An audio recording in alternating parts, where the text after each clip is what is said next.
Welcome, everyone, to another episode of the Fake Nerd Podcast. I'm Brandon T. McClure, the guy who always comes up with a funny sketch to do at the beginning and then chickens out at the last minute. With me, as always, is Ben Magnet. I'm the guy who commits, even if it's stupid, and I completely forget what I'm supposed to do. Sparks Witty. I'm the guy who definitely always says yes and Ryan Eliopoulos. I'm Babu Frick. Hey! Sparks Witty, welcome back to the podcast. We missed you last week. You were off.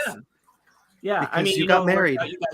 You guys got to do a review that I'm devastated I missed, but I'm very happy that you guys did it. But I did listen to your news coverage. Good job, guys. I thought you were about to say I did listen to the review and I spoiled you guys had a great news discussion.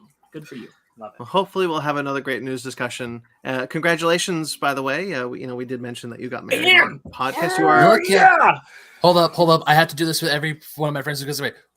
3 rings were given to the Elven Lords, 7 to the dwarves in the halls of stone, and 9 to mortal men doomed to die. I don't know how well it shows up, but if you see the black outer rings are meteorite, and the inner orange ring is dinosaur fossils, specifically Tyrannosaurus and Triceratops. Cost $48 million. I wear dinosaurs on my ring and the thing that killed them.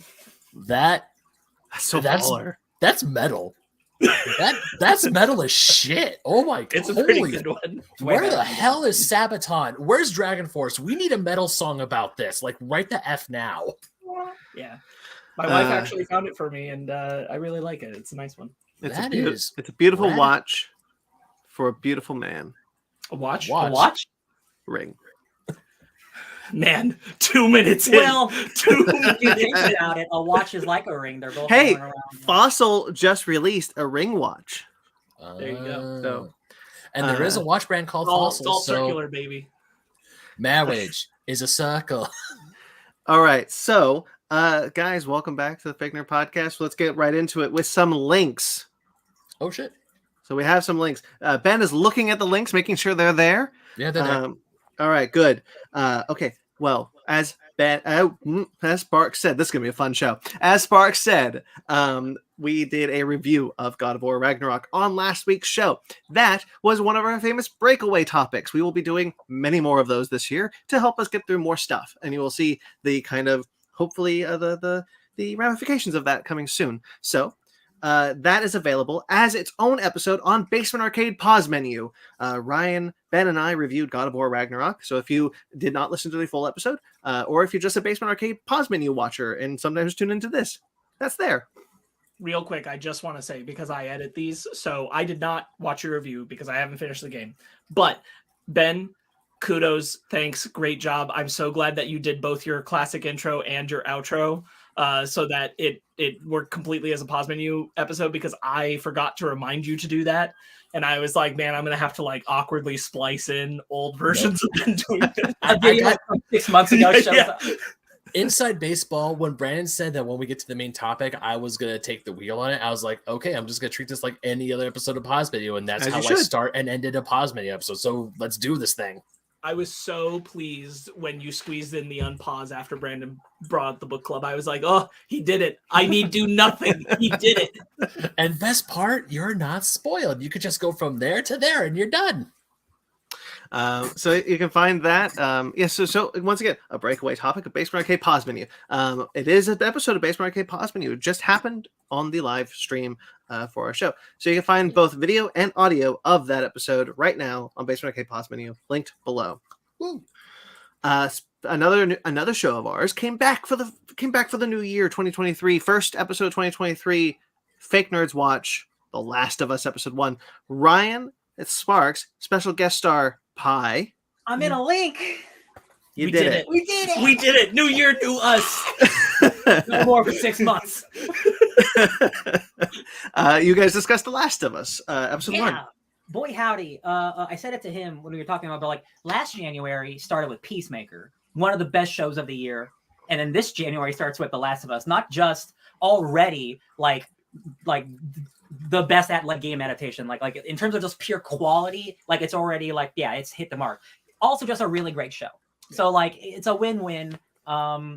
if you play The Last of Us, like, you know what you're getting into, but they still do enough new to keep it fresh, and like, you know, they switch some things around, but like the core of the characters are there. It looks great. It's really expensive, which is great. Pedro Pascal, so good. Bella Ramsey, everyone, just watch that show. 5 million people watched it. It's like the highest premiere of HBO's history, more than Game of Thrones, and in House of the Dragon. So like, bing bong. Brandon, you love Fringe, right? You loved Fringe. I did really like Fringe. Anna Torv, There you go. very important main character at the beginning of the show. Oh, good for them. Yeah, Yeah, she's great. They we did love it. Yeah, super happy, very happy that friend of ours, Pi, also is joining us for this. Yeah. He's a huge fan of the game, and he wanted to jump on and do the discussion with us. I'm very pleased with it. We're going to keep it up. So check out The Last of Us. Yeah. Linked below. And Ben, you have 3 links in the description below. Not that we're counting. Snick. 2 episodes of Grayson Live, episode 9 and 10, where you guys once again are going through Super Mario Bros. Do you have anything fun you want to talk about with that? Go ahead and watch them. That's Cool. all I'm gonna say. There's some It's jumping. Christmas in January. Yeah, Christmas in January. We talk about Christmas stuff in January. Well, when we recorded, it was right during the holidays, but yeah, you know what it is. And DM Dark, Yeah. episode 12, is up in the description below. Yep, that's down there. That's ready to go. It is It's the second half of a 2-parter where we go to Oxford University and shit goes down. That's all I'm gonna say. I'm going to say a lot more than that because I caught up on the show. I caught up on the show. He told me about this. I'm really enjoying the show, Ben. Congratulations on it. I'm really happy you have it. DN Dark is a wonderful show that I think people should probably check out. Dan is a great DM. You guys are really coming together as a crew and a cast, and I think it's really working out. Ben did the worst decision ever on I've ever heard in my life. He decided that he was going to sharpen his weapon on stomach acid, and he had a very large gap to make. Like, he had to clear 15, right, Ben? That's what it was. You had to clear 15. I had to clear. I want to say I had to roll a 15 or higher, and that's with my modifiers. Man, that's And really I think high. I rolled like a 12 or something. I listened. No, to this Ben. part. No, Ben. You rolled a 2. Oh, that's right. I rolled a 2.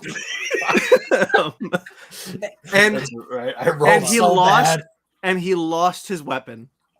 I lost my Bone Club Warhammer. And the thing that was so funny is that everyone, like Dan, you could tell, is like, okay, gotta clear this number. And like afterwards, Grayson was like, I knew that wasn't going to work. But Ben was so confident. And because my brain was like, I need something sharp, but my dumbass forgot I had something sharp in my inventory, That and it was was also the funny. javelin that I took from Baron Vornerberg earlier in the campaign. So, I mean, I did realize after scrolling through my inventory page, I was like, oh, wait, I have this. And then I'm like, wow, I self-berated myself on that. But, Ben, you Yeah. made for a good listening. I'm glad. I'm only 3 episodes in, but I still remember like the first episode. We were like, I'm just gonna jump into a group of like 12 men and it's gonna be fine. And you immediately got murdered. Ryan, knocked out. definitely- Knocked out because you're already undead. Ryan, keep listening because one of those guys comes back. Oh yeah, that's who that was. Yeah, Brandon knows who That's that what is. Ben would call a little sizzle. A little sizzle. A little tease. little Yeah. sizzle. Little bacon sizzle. Yeah, and I have to say, I actually told Brandon a little spoiler for the setup for the next little arc that we're doing that we just recorded this past weekend, I should say. And I'm really excited for how that's going to turn out. We haven't got into the quest yet, but just the setup had all of us just stupid excited. And in Motep, the mummy just is like, are you seriously effing doing this? I am like the most serious character in our entire party, and we're doing this? It's great. I cannot wait for you all to listen to it. It's great. You I'm guys happy are for you. You guys are delightful to listen to, and I'm glad that I caught up. All right, so that's all the links below. Check them out. Check all those things out. We're very proud of them. We love doing this thing. Happy New Year, Mag. Oh, yes, Mag. I was about to pull up the Yes. comment. Mag is in the comments. Happy New Year or Lunar New Year. Happy New Year to you too, sir. Happy New Year. Who wants to go first with their week? I will. I always go first, Oh. so I'm not. I will. Brandon wants to. I just said I will. Yeah, I was Oh, going to say never mind. Brandon never wants to go first. I'm sorry, Brandon I'm never goes sorry. first. Ugh, my gosh, I'm sorry. I said it because I actually have nothing. Oh. So I wanted to get that out of the way. I did a few things, like, I watched like 3 episodes of Yellowstone. I don't feel like I'm talking about it right now. I watched some Harrison Ford movies. Don't really feel like talking about it right now. Nothing really that I want to discuss. So that's my week. Well, I'll bounce off of that because just like the last 2 weeks, all I did was play Midnight Suns and I beat it. It's a great game. I also watched the first episode of The Last of Us. I don't know if I did anything with you. You watched the first episode of The Last of Us. Yep.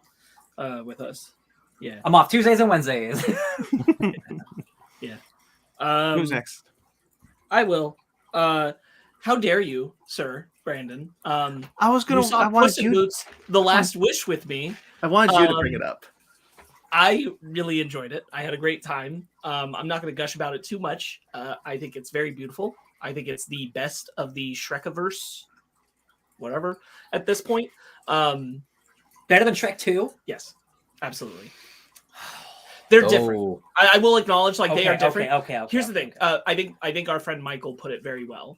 All of the previous, including the previous Puss in Boots films, all of the other Shrek-related films have been riffs on fairy tales. Yes. Puss in Boots: The Last Wish is straight up a fairy tale. Okay. It's not a Yeah. riff. It is Okay. a fairy tale. Okay. It's doing something different, and I do think it makes it better. I will not, if I may, I will not lie, because there have been showing scenes, like scenes here and there from TikTok and other social media sites. And of course, there's that famous one where it's like, "Hey, Attack on Titan for kids." It's a scene from Puss in Boots: The Last Wish. Yeah. The animation looks stunning, and I saw the scene where Puss in Boots meets the wolf for the first time. And it cuts off right when the wolf says how much he loves the taste of fear, or not the taste, the smell of fear. And I am just like, That's that guy's first ever voice acting role. He good. kills it. He kills it. And just from that animation alone, I'm like, I really should see this movie. I don't know when I'll be able to see it, but if it comes out on Peacock, I'll definitely take the time to watch it. But this movie does look absolutely stunning, and I have to agree with Brandon because we've talked about this off mic that Into the Spider-Verse was the best thing to happen in animation in decades. Oh, we've done it on mic too. Absolutely. Okay, yeah. Yes, the animation is gorgeous. I'm happy to say I don't think it's the film's only strength. Yes. But it is absolutely a dominant one. I think the music is also incredible. I think the voice performances are great. The character designs are immaculate. And the story is simple, but earnest and well told. So I really enjoyed it. And I think Brandon and I will be getting together for an animation station discussion about it very soon. So I'll say more there. I also saw Shin Ultraman, but didn't get a chance to talk about it. So I'm just going to say I also agree with what Brandon and Ryan said. And I thought it was really, really fun. I don't have a lot more to add to that.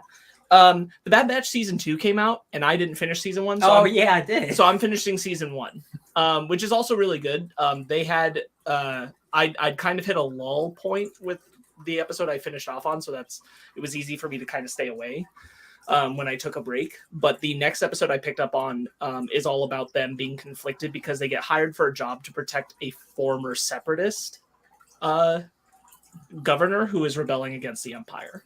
Mm-hmm. And so they're conflicted because like they hate what the Empire is doing, but they also used to fight the separatists and don't agree with their fundamental ideology because that's what they were told to do. Mm-hmm. And so it's cool that like that kind of stuff still sneaks into the children's shows that are like the Bad Batch and things like that. And I really enjoyed it. Right on. I started watching Sonic Prime. Oh, dang it. Yeah, I'm getting ready. I've dipped my toe in. The animation is really great. How many episodes you in? 1. Okay. 1 of 8. There's not a lot. there's But not a lot. one is double the length. 1 is almost 50 minutes, and then the rest are about 30. I like the animation a lot. I think they've done a very good job with Sonic's attitude and how the other characters feel about Sonic. I think it's more well executed here than it is in most places. And I really appreciate that. So I'm interested in where it's going to go. Mm-hmm. Some of the writing is more simplistic than I want it to be in places, but some of it's also very sharp. So it's kind of like it's got both going for it, and that's off one. As long as it's got both.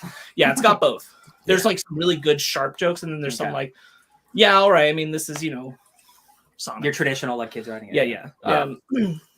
But we'll see. Watch The Last of Us. We talked about that. Go check it out.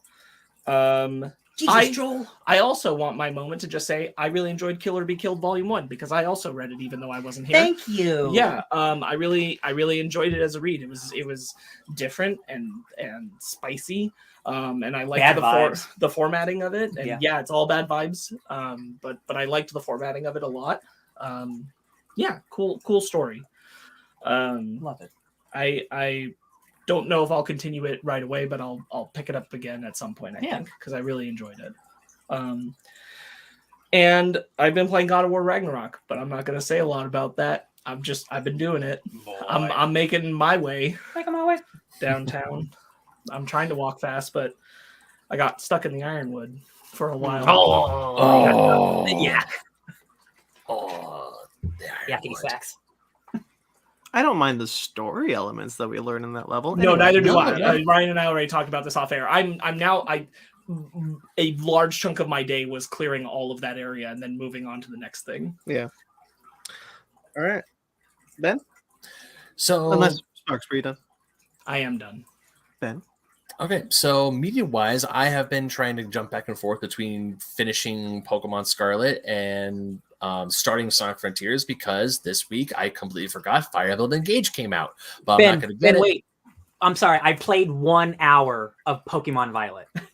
I played 1 hour in bed because now that I have a Switch, I can play games in bed. Not that I can't on my TV, but it was real nice. So I did that too.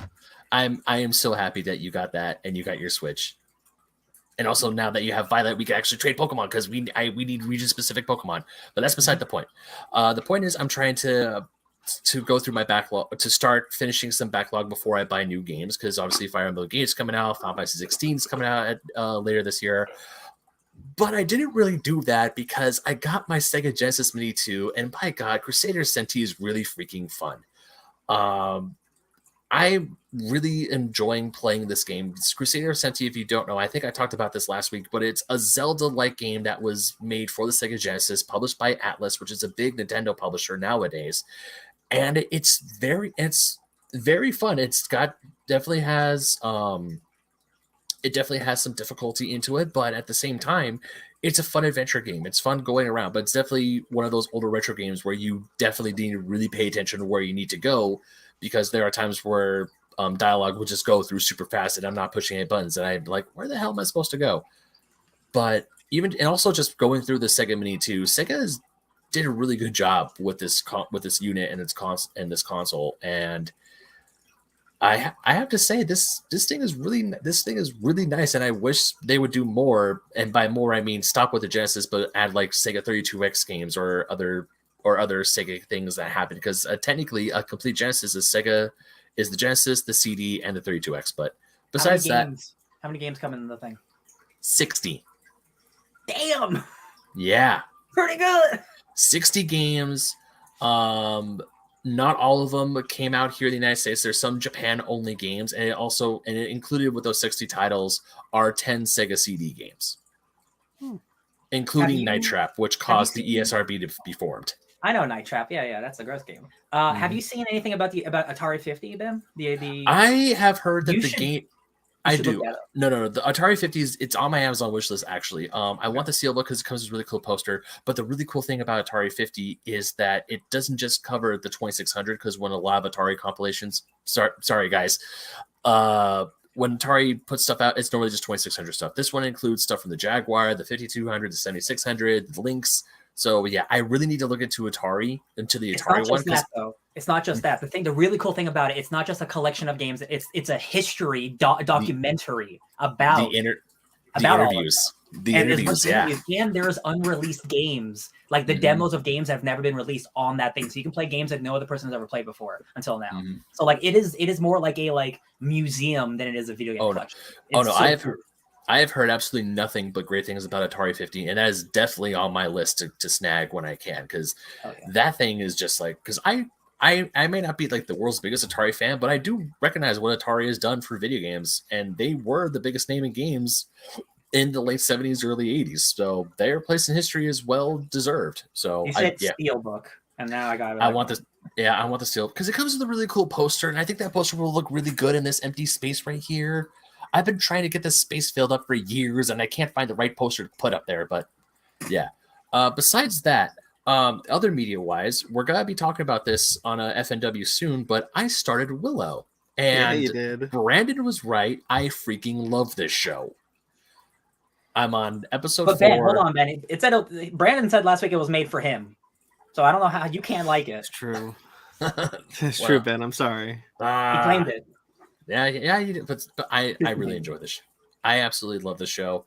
Because Brandon texted me, he's like, "Hey, I really want to do this." I'm like, "Okay," because he keeps saying, because every time Brandon says, the times where Ben has told me, like, messaged me or called me specifically and said, "Ben, try this out. You will not be disappointed."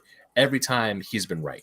That happened with Free Guy. That's happening with Willow. So far, it's like, okay, I started giving it a watch, and it's fantastic. I can't wait to finish Maybe it you'll and talk freaking about listen to me next time.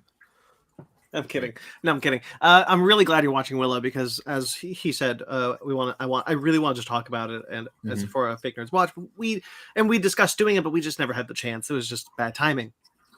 So I'm really glad that hopefully Ben and I will at least get to do it. Yeah. Sparks attempted, did not start. It did not start. Okay. So Ben, you and I will probably just be doing that one on our own. Really wants to, but time is what it is. It is what it is. Time is what it is. Willow, it depends how this year is going to go. Because, how this could go, maybe our discussion will make me dislike it or something, but it depends on how this year will go. Willow could end up on my top 15 of next year. Of 2024? Bold. Yeah. Bold. I really like it. Yeah, I just can't wait to talk about it. It's weekly. It's because it's weekly. It's weekly. I keep forgetting that Disney's normal and they put it out weekly. I wanted to. That's true. That's a good point. Yeah. I wanted to keep watching it, but I had to go to sleep because it was 4:00 in the morning. I was like, but because I ended at episode 4, and when I heard the new rendition of Enter Sandman, when they're looking down the music choices are wonderful. They are, and I'm just like, I want to keep watching, but I gotta go to bed. Damn it. But yeah, one more thing. I think I mentioned this in a few shows ago, but my house, we've fallen into a board game pit. And by that, I mean the game Villainous has its hooks in us and it will not let go. Ben, I can't believe that it took this long. I thought you'd played it. Nope, never. I got it for. I got been out this long and you hadn't touched it because I would have told you. Didn't you guys buy it? Didn't you buy it for me? I bought it for Sparks. Yeah, I bought it for Sparks because I bought the Marvel version. Yeah. And then he tells me about the base, the regular Disney villain one. There's a Star Wars one now. Because right now we have all the main Disney the classic Disney characters. Almost all their sets. We're just missing Syndrome. We don't have the Star Wars one. We don't have the Marvel one yet. Ben, real quick, I just want to tell you, Star Wars one is the one they've changed the most because you know how the board is. Because I just played this recently. They added a last panel that's called Deep Space.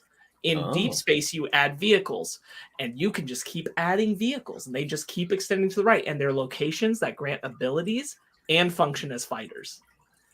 Also, General Grievous's quest is to kill 8 Jedi and take their lightsabers. So it's a pretty sick version. Add them to my collection. That's gonna be that. We're gonna be adding that soon. Fanny was at Target the other day and she found out the Gaston expansion set was only $10. It was on sale, so we bought it. And yeah, Villainous. My friend Blondie bought me the base set, and then my friend Jeff, his mom, got me the Cruella and Evil Queen set because a random Amazon package came to my house. I opened it up. I'm like, the fuck, what is this doing here? And all of a sudden now, my entire house. I've come home from work seeing Fanny and Kai play just 1v1 Villainous. And there are days where it's like, hey, let's have a board game night. We just bust out all the Villainous stuff. We'll maybe take a break and play the Pac-Man board game for a hot second and then just go right back into Villainous. That's awesome.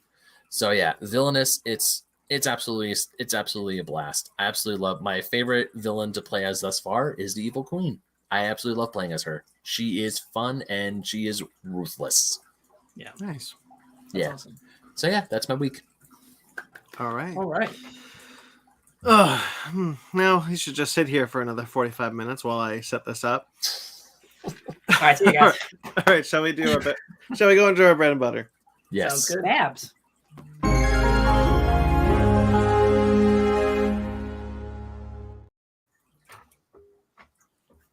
Okay, Sparks. You Yeah. want to be sure that this ended up on our In Memoriam section. So why Yes, don't you kick it off? Yeah, this would have been last week, but I didn't think you guys would have a lot to say about it, so I didn't want to make you guys do it. But Jeff Beck passed away last week, known guitarist and musician. Oh, I didn't know he passed away. Yeah, last week. Brandon, what are the details again? He was 78 years old. Yeah. And he died of meningitis. That's what I thought. Oh, Yeah, meningitis. that's awful. Yeah, like he lived a long life, strong career. You have heard Jeff Beck's music, even if you didn't know it, because he's done like tons of collaborations throughout his career, working as a guitarist with Eric Clapton, Sting, Phil Collins, tons and tons of people. You've heard the man play. Mm-hmm. But on his individual work, he's I just want to mention this pull quote. He's widely credited with expanding the possibilities of blues music. As a guitarist, he popularized the use of audio feedback and distortion, also later influencing the sound of heavy metal. Like, Jeff Beck is an influential member in the music community. He is a step in what redefined what music could sound like as we were progressing from the 70s into the 80s. So I just wanted to give all credit. I know a lot of musician fans, our friend Jeremy, and his friends are, deeply feeling the loss of Jeff Beck as just this influencer on the medium. So I wanted to give proper attention to it because you've definitely heard him. We've all heard him. Yeah. And then Jason Pearson, a interior artist for comic books, long running, passed away last month. Actually, we just found out this week because his family kept it a secret until now. He was 52 years old. Yeah, that's very young. That's young. really unfortunate. Yeah, there's when this happens with artists, spreading his stuff all over Twitter, and it's like, yeah, you always lose the good ones. He had a really cool style. Yeah. I wasn't super familiar with his work, but I definitely recognized it. So it's a bummer. 52 years old. Yes, Too young. Too young. Sparks, so I'll also pass this off to you as we move out of the In Memoriam section because I believe you put this one in here, something that I completely overlooked. Yeah, I don't know. It's 12,000 layoffs. Yeah, there were a lot of nasty layoffs this week, and I just wanted to touch on it because it's getting ugly. It was like maybe the worst week in like history, like in like modern history, of this like multiple companies laying off literally tens of thousands of people, and notably a lot of people doing it poorly. And this is talking in like the brands and mediums that we're associated with. We're talking like Amazon and GameStop and Microsoft laid off 12,000 Microsoft and Giant Bomb. Was this what was going on with Comixology? Comixology, yeah, that was another thing I meant to have you include is the Comixology shutdown. Just awful. Everything that's happened with Comixology since what Amazon did change it. That used to be a perfectly good service that I used. Yeah. And Amazon literally bought them and destroyed it. Right. Amazon always had them. They just decided to interfere. Okay, that's still you should have left alone. Yeah. Going on to the Microsoft update, because I was listening to another show and they were talking about the layoffs that happened this week, especially with in regards to Microsoft and Xbox in particular. I want to say 343. A lot of people who were fired or were laid off from 343 Industries were people who worked in the single player departments of those games. Most of the multiplayer side, they stuck around, but a lot of single player only. Oh, that explains it. Yeah. So there was a tweet. Hold on, I'm gonna read. Hold on, Ben. Keep going. I'm gonna pull something up. I want to credit the Gamers Week podcast because they was the ones who I heard the story from, and just hearing about all these layoffs, especially from Microsoft and including Xbox, things aren't looking good. And I want to say Phil Spencer said something during this week. I can't remember exactly what it was, but it definitely got a lot of people not really up in arms, but they were just calling him out. It's like, what the hell, dude? So because you said that reminded me of a tweet that Halo put out. Yeah. The Halo account said, Halo and Master Chief are here to stay. 343 Industries will continue to develop Halo now and in the future, including epic stories, multiplayer, and more of what makes Halo great. And immediately I thought, is that a threat? Because I honestly, look, I completely zoned out this week. I started a new job and it was like encompassed my life, but like, so I did not see a lot of this, most of it, honestly. So I was not aware. So when I saw that tweet, I was very confused at what the hell that meant. Yeah, notably, people talking about this with these layoffs, like the real devastating thing is that, and what we're going to see and what I fear, because I think we're going to have more throughout this year, because it is frankly that we are feeling the ramifications of inflation and the squeeze on our debt, because these companies some of them are having to cut people. They like are having to in some ways. Like, it's not even like, oh, well, we could take more money from the top and keep these people. Like, still people would have to get cut because there's just not enough money right now. Yeah. And that's not to say that all these decisions are justified. They're not. But we're in an economic downfall right now. And the problem is that all these people are getting laid off, and they're getting laid off at the same time in the same zones of work. And because it's happening rather than a trickle, it's a flood. All these people are not going to be able to get jobs in these areas again. Yeah, I know, like, I'm sure you've seen Gita talking about it. Our friend, a person that we listen to a lot, Gita Jackson, who was laid off from Vice a couple months ago, still is now facing the decision, like, do I just change my career, what I work on, what my career is, because I can't get a job doing what I was doing. Yeah, because too many people have been let go out of these jobs and still are being. So there's no room to bring people in. My favorite video game website that I go to every day, Giant Bomb, they let two of their video editors go. One of them was about to hit his 10-year anniversary at the company. Yeah, like, it's just like, again, like, all these things were sadly going to happen. It's just like they literally all of it happened in 1 week.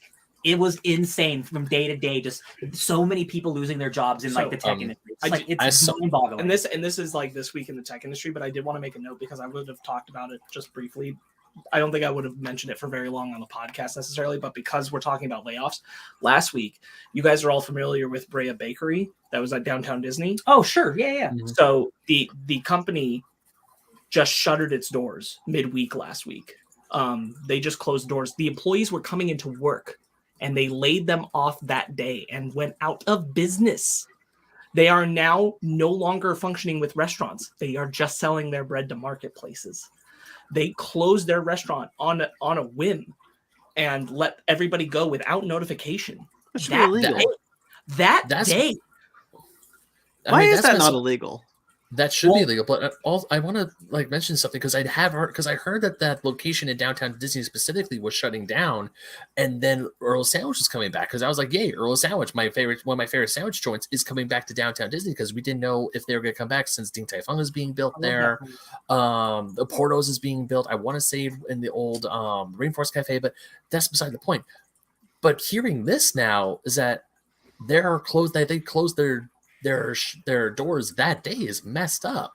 Yes. Generally, when something like that happens, their money situation is so bad that like that's a mismanagement on a unbelievable scale. If like something's like, okay, so it's time to just break, we're done today. Today's the day we're actually done. Like, that doesn't happen. But Ben's right, because the thing was that 2 hours after they did that, Disney made it known that Earl of Sandwich was taking over the location. So that means that on one hand, Brea knew and communicated like, we are leaving the space, and they didn't tell their employees. They didn't tell their employees that they weren't going to be working. I will ask again, why isn't that illegal? Because probably what happened is that they shuttered the restaurant, but they didn't officially lay them off until that day.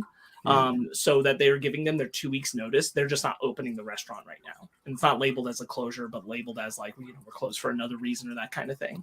Hell yeah, we love loopholes. Loopholes. But my point being, like, the tech industry ones that have happened this week is bad, but this is happening in a lot of areas, and this is happening in a lot of places, and it's probably going to continue to happen, and it's very, very nasty out there. And I'm feeling for a lot of people who are losing the jobs of their dreams. Yeah. Yeah, Comixology was an incredible website before. Yeah. Amazon. Yes, the Comixology. I just like the Comixology stuff has been depressing. When I hear a number like 12,000, I'm just like, where where are all these people coming from? Like, what this is like? That feels like that's like a state's worth of people. Like, what 12,000 people? And another reminder that there's a decent chunk of these people, especially in the tech industry, that were working in California. And they now have 1 week to figure out their new health insurance because they probably got their health insurance through their work. And now they have 1 week to figure it out with Covered California. What a great system. This is just devastating for so many people. What a bad week. I don't think... real quickly on Comixology thing, I don't think they recover.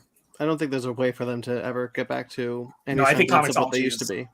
It will never. No, it never will. Comic piracy is about to just skyrocket. That Amazon screwed it up and they won't fix it. The good news is generally when something like this happens, there will be someone to take its place. It might be a while, but that's always what happens in situations like this. Yeah. Capitalism destroys everything. Yep, it's true. Cool. Well, not cool, but hey, let's talk about something else that's actually sad. Okay, I love it. Marvel's The Avengers video game from Crystal Dynamics. All right, guys, it's time for me to have a eulogy real quick. I'll let Brian talk more about this, but real quickly, no new content will be added to the game after March 31st, and support for the game will end completely on September 30th.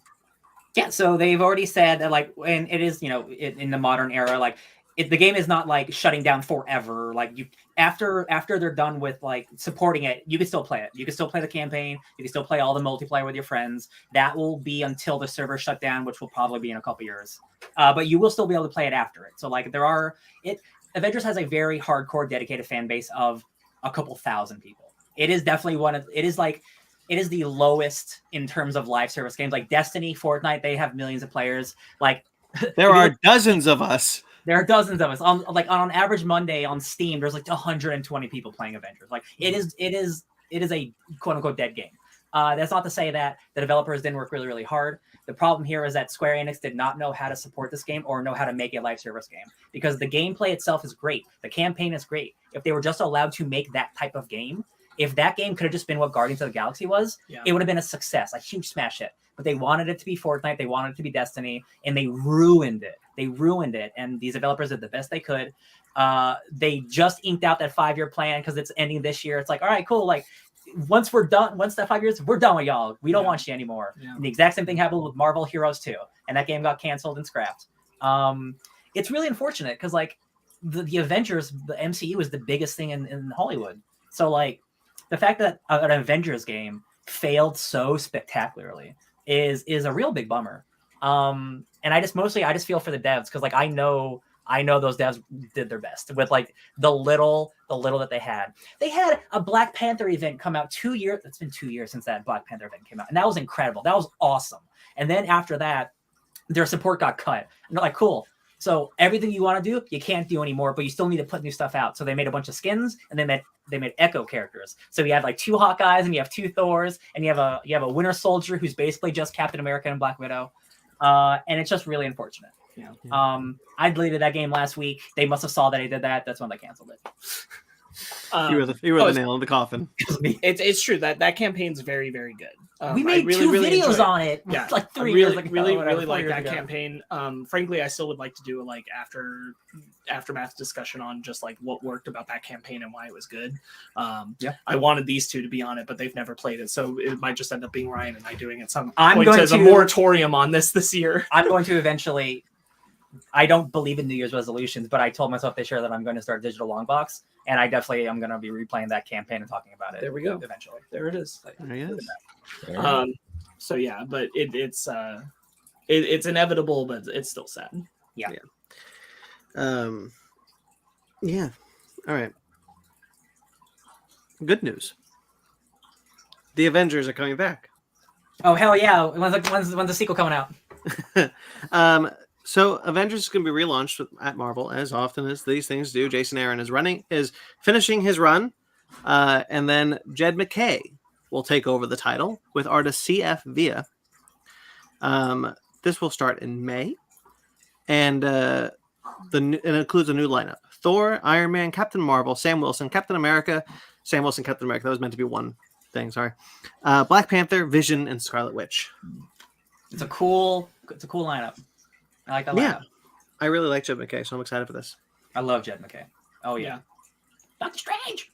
His Moon Knight That'd be cool. is I am awesome. Black Cat. So yeah, it's really incredible that Jason Aaron was able to have a 10-year historic run on Thor and then have probably one of the worst Avengers runs in modern history. It's really funny how you can do both things at the same time. Because that book started totally fine, and then it's just like, what if I just threw every idea I've ever had in my entire life into one book at once? And I quickly fell off that book, and I see it's still going, and it's ending now, and I'm thankful. I'm Most still of the reading internet's it. also thankful. Huh? I'm still reading it. Hey, you do you. If you like it, that's great. I do like it. It's fine. I'm glad it's Jed MacKay now writing it, because that dude knows how to draw.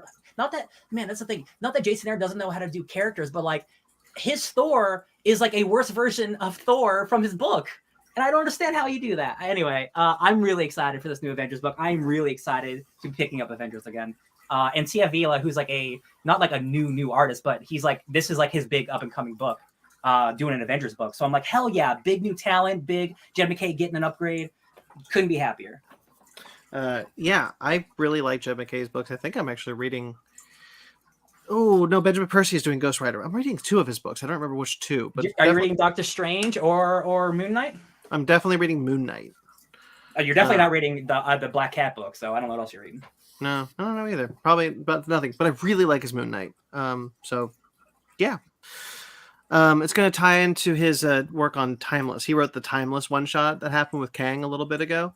Oh my god, that came out 2 years ago. That's finally. No, it only came out last year. 2022. Yeah. That's it was crazy. It's the one where Miracle Man's logo, where Kang's like, what's this? And it's Miracle Man's logo. No, I get it. I feel like that was an eternity ago. I'm just glad it's not. We're not getting Doomsday Clock, and it's like 6 years. Yeah, he teased this Avengers lineup in that book, so it makes sense that he would take over. Yeah. Also means that Kang will probably be a big role.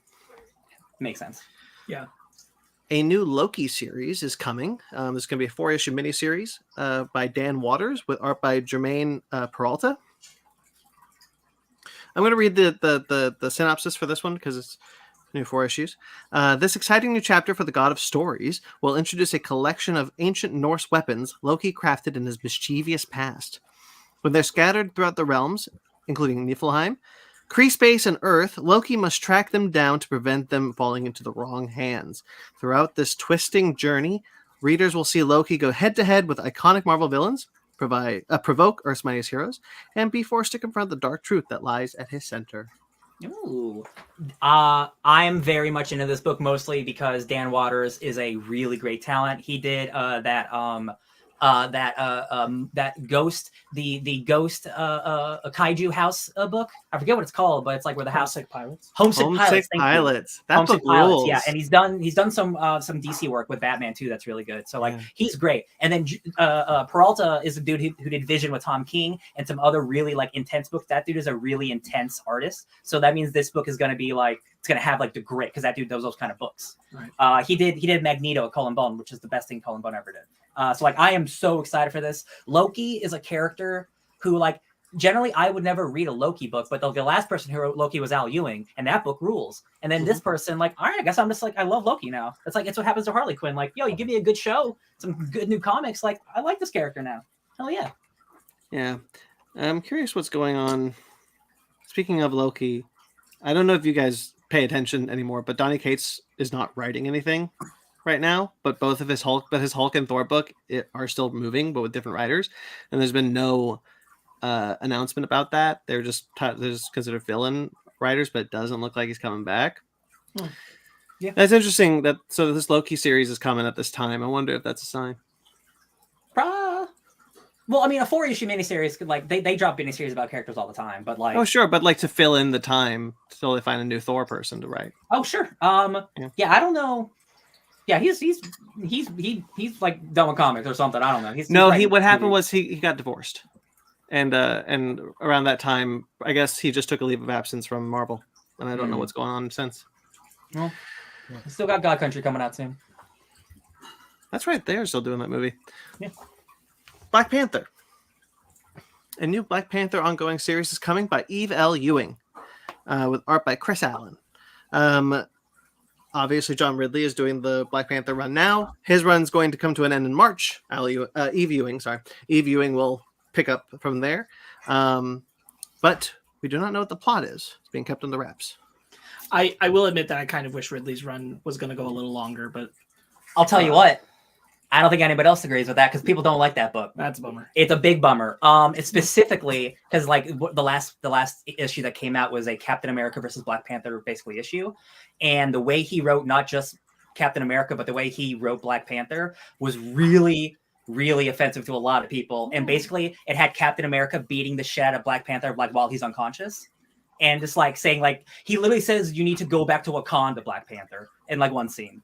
And I was like, and a lot of people found that really tone deaf and really bad. And so I think people are excited about this change. John Ridley is interesting right now. Is an interesting place right now because I haven't heard anything good about either of his books from Marvel or DC, Black Panther or The Blue Wall, GCPD. Yeah, and he did some Batman stuff, which I don't know people's opinions on, to be honest. So like, yeah, I don't think he's hitting as hard as they want. I think maybe. Well, E-viewing's a great writer. It's really cool. I'm stoked for this. Absolutely, that is cool. We read her Ironheart. We did. Book for a book club last year. So, all right. Is Coates on anything with Marvel right now besides Hulk and Thor? Ta-Nehisi Coates? Ta-Nehisi Coates. No, he's no. Not Kate. I don't think he's writing anything right now. No, I don't think he's picked up anything since he finished his Captain America run. No, he's freewheeling it. He's working on that Superman movie at Warner Brothers. That's probably a good point. No, that's probably true. Not that I want him to come back to Black Panther or anything. I was just curious if he picked up a different character at Marvel because I was wondering who would be good for him post his Captain America run. Yeah, I have to think about that. I'd have to think about it because like he like leans kind of political. So like Inhumans. Yeah. No, for real. Like slave labor, all that. Kind of be cool if he went over to X-Men. To be honest with you. Oh, he would destroy it. He would destroy it with him and yeah. All right. One day that X-Men line is going to go for a while. Yeah, it is. I'm 5 months now. 5 months away from being caught up. Hell yeah. Cool. Mithrigan, the worldwide sensation. Yeah. Mithrigan is getting a sequel. Yeah. Mithrigan 2.0. No, it's Matugan. It should have been Matugan. Matugan. 32gan. Mithrigan. I was like, what the hell is Mithrigan? Oh, Megan, got it. It's Mithrigan. Nice to have a friend. Ben, it's 5 Cream and Mithrigan and Scriphorum. And any others that we can figure out. But we figured out Scream 6. Screevy. Because they did the Roman numerals. That is, man, that's... Oh, we'll talk about it later. Yeah. That was a sweet. Keela Cooper will return to write the script. Yay for her. That's great. And various people in the cast that we probably shouldn't read out in case spoilers. I still haven't seen Megan, but it's really exciting that that screenwriter is getting a lot of attention, specifically for being A, talented, and B, a Black woman doing a great job. We found out, I don't know if I said it on the air, but I'll just repeat it for new people. Not only did they write *Malignant*, which is incredible, and also Megan, they wrote *Hellfest*, which is a cult favorite of ours, right? Which is definitely like a lower budget like slasher movie. Are you familiar with *Hellfest*, Ben? Have we talked about that with you? So it's a horror movie that takes place at a haunt. Like, think about a horror movie, a slasher horror movie that happens at a haunt. But it's great because it subverts all the tropes that normally would happen, and different things happen where you think they'll happen. You know what? I think I remember you guys talking to me about this, but we never sat down to watch it. And really, I'd love to do it because my favorite thing about it is they're very sensibly well written teenage college age characters. Yeah. They sound like real people. They behave like real people. It's one of those nice things about the film. One of Brandon's favorite actors is in it. It'd be cool. Yeah. They're also writing The Nun too. Hopefully that works out good for her. Really? Mm-hmm. Yeah. That gives me more hope for that movie's script, at least. Still got the director. Yeah. The director. Yeah. The director, here's the thing. The guy who wrote Conjuring 2 also wrote Conjuring 3. So I'm willing to say that the director had some bad juju going on. Save it, Akila Cooper. Again, it's just, we've talked about it. They gave the Conjuring franchise to the wrong guy. Yeah. Yeah. All right. Friday the 13th. We already know about Brian Fuller's Crystal Lake. But now we know don't do that. What? I'm stabbing someone. Yeah, it definitely looks like you're stabbing someone. Stabbing two You're people. stabbing two people. That's a joke from Community, actually. There's a blooper. All right. A new reboot film is in the works. This will be unrelated to the Crystal Lake TV series. Sean S. Cunningham is working on this one. Cool. I mean, everything gets rebooted, and that's cool. Like I think of like the Halloweens, the Friday the 13th, the Elm Street. I think Jason is my least favorite, but I don't dislike him. It's just like he's just like the least cool of the cool slashers. He is. Yeah. Okay. I had to be sure. He's the guy who won the rights to the film because he wrote the first one. Yeah. So okay. Cool. He's doing this to make a new Friday the 13th for the first time since the first one because he's gonna do a Halloween where it's 40 years Only later. the first one is canon. Yeah. That's totally fine with me. Like literally every franchise does. The mom is still the killer. She's a ghost now. She's 90 years old. I'd watch that. Ghost Yeah. Mom. The thing I have enjoyed seeing online a little bit is like, because again, like all of these movies get like remakes and reboots and stuff, and the Nightmare on Elm Street one is not good. I think the Friday the 13th 2009 reboot's pretty good. It's a really fun, good slasher movie, and there's been a lot of real appraisal and love showing up online. It's like, oh yeah, that movie is pretty good. So like, I'll take another Friday the 13th, sure. I really want us to find the right way to do more Elm Street, because like Dream shit would just look so cool by today's standards. That was the one technology good and thing movie about making. yeah. And like I feel like we've never taken full advantage of it. And I'm willing to I know Robert Englund wants to retire. I'm willing to like have a different Freddy. Tell me, like do the Last Legacy, do the Halloween ends, or I wish they would. I wish they would. He's pretty adamant about never coming back, but I really wish they would. Heather Langenkamp was so good in Midnight Club. Oh my god! Like I oh man, she needs to have a resurgence. Like let her do that one more time.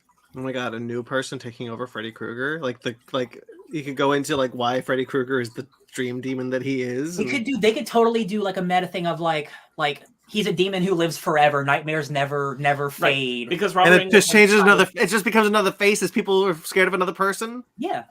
Robert Englund has retired from the character, but not from acting, so he could like show up in a different way. Yeah, that'd be cool. I'm into that. I'm saying New Nightmare is my favorite of those movies. I think Absolutely. It is so wacky and like it's that and Dream Warriors. Yeah. Both of them have Heather Langenkamp. Yeah, and I'm like, man, like just one more, bring them back, everyone back. New Nightmare's so good. Cobra Kai is getting a 6th and final season. Nice. The little show that could. Yeah, and it gets to like end on its own terms. Despite being the one Netflix show that gets more than 2 seasons. Do you think it'll get a movie after this?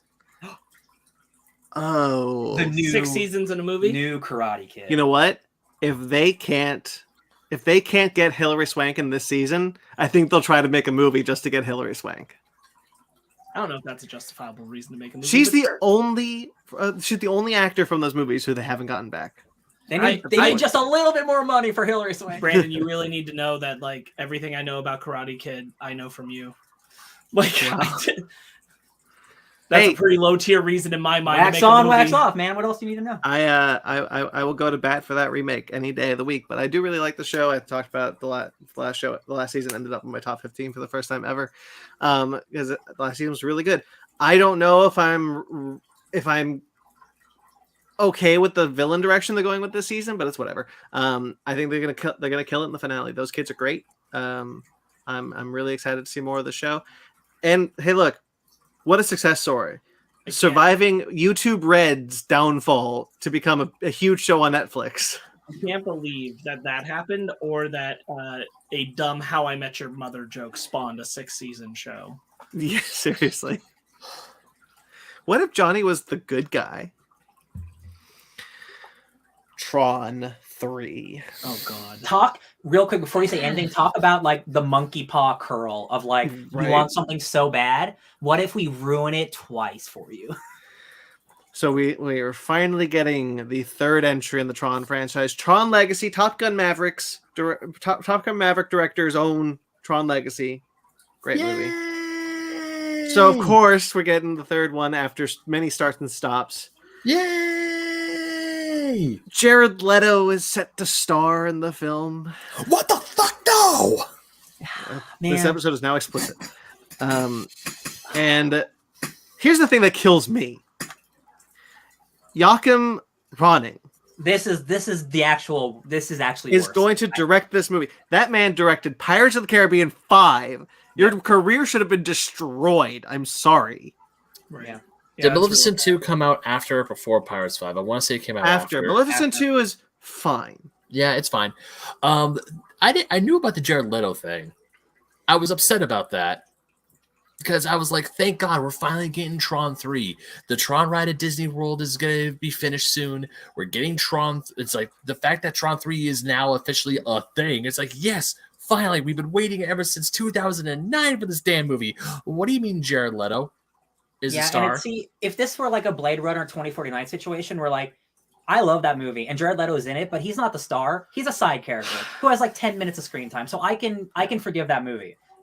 Him being the star of this movie, I'm like, wow, that's a real big bummer. The thing is, Sorry, Sparks, go for it. The thing is to me that like we were gonna get a Tron Legacy sequel, and then Tomorrowland didn't do well, and they scrapped it. Mm-hmm. And like that's such a bummer that like I don't understand how you make that financial decision and then decide now's the time to bring back Tron and this is the way to do it. And I'm like, is it really? And it's not like Jared Leto's had the best year. Like if you look at his last big profile thing, it was Morbius. Right, like that alone should make you go, I don't know if we need him to headline. I didn't look into it too much, but I did see some stuff saying that like he's contracted to do this movie no matter what. So like either they needed to wait for the thing to lapse out of his contract or else like he has to start it no matter what.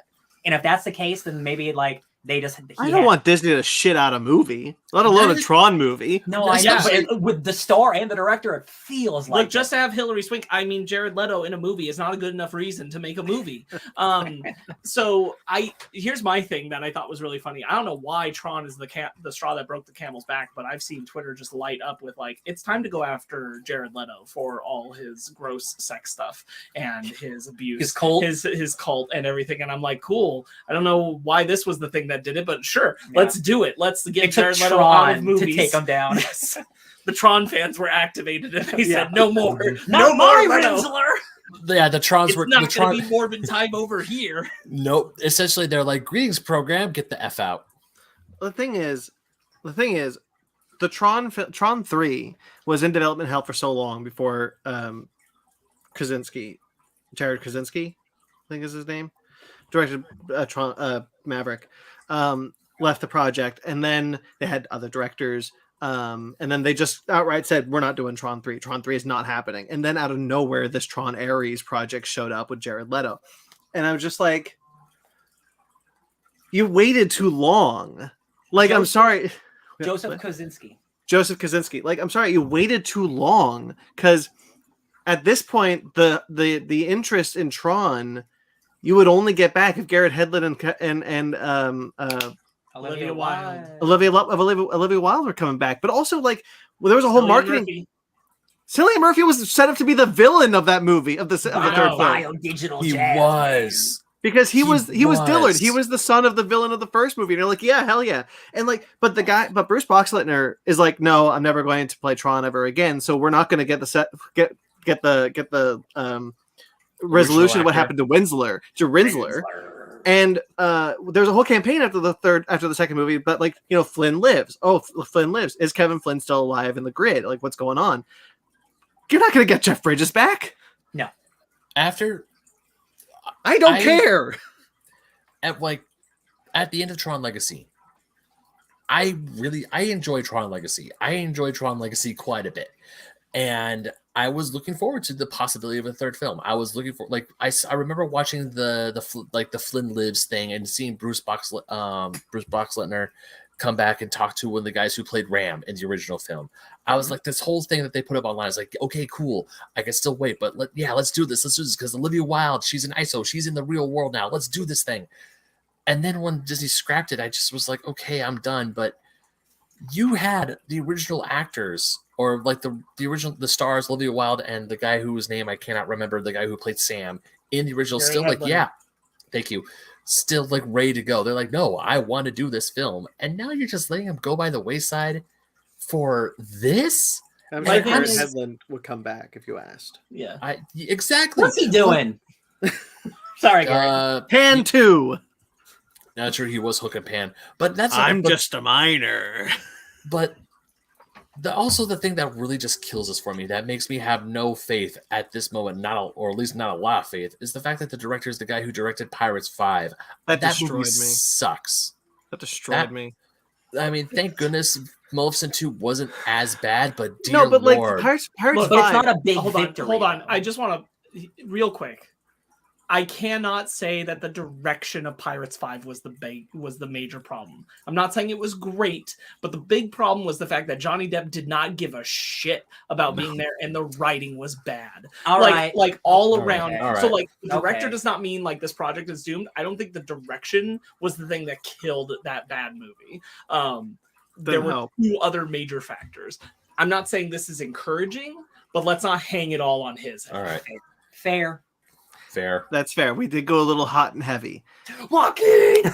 but still, I'm not excited for this Tron movie, and I've been waiting for a Tron That's movie what for was meant, for like- more than 10 years. Yeah. And like, also, Mag. Oh, sorry, Ryan. Real quick, Mag is in the chat as well, saying that and Daft Punk, who composed Tron Legacy, being one of the best, amazing musical score, and now they are done. that movie, I'll say it. That movie would not be as good if Daft Punk didn't do the score.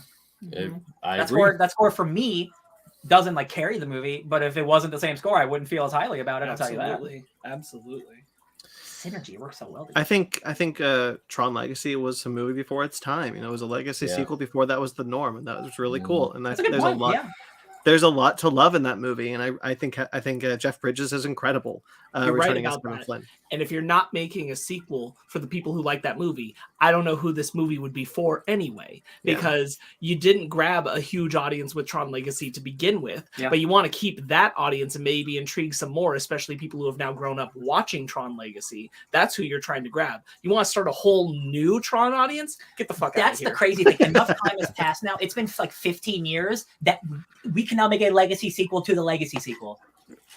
That's what Indiana Jones and the Dial of Destiny is. Yes. God, time flies. Wow. Yeah, like I just don't care. It bums me out really hard that like for the next like 2 to 4 years, we know a Tron movie is going to come out, and it's just like, well, Jared Leto's the lead of it, so like, we're not seeing it. I'm not looking forward to it, and even then, God, I don't know why the Walt Disney World ride keeps popping up in my brain. It's like, what? Because that ride is based off. I don't know. Are they gonna like completely redo Tron? No, they won't. And here's the thing: they may use the aesthetic from Legacy still to kind of keep it in the same vein to trick us into thinking this is a sequel.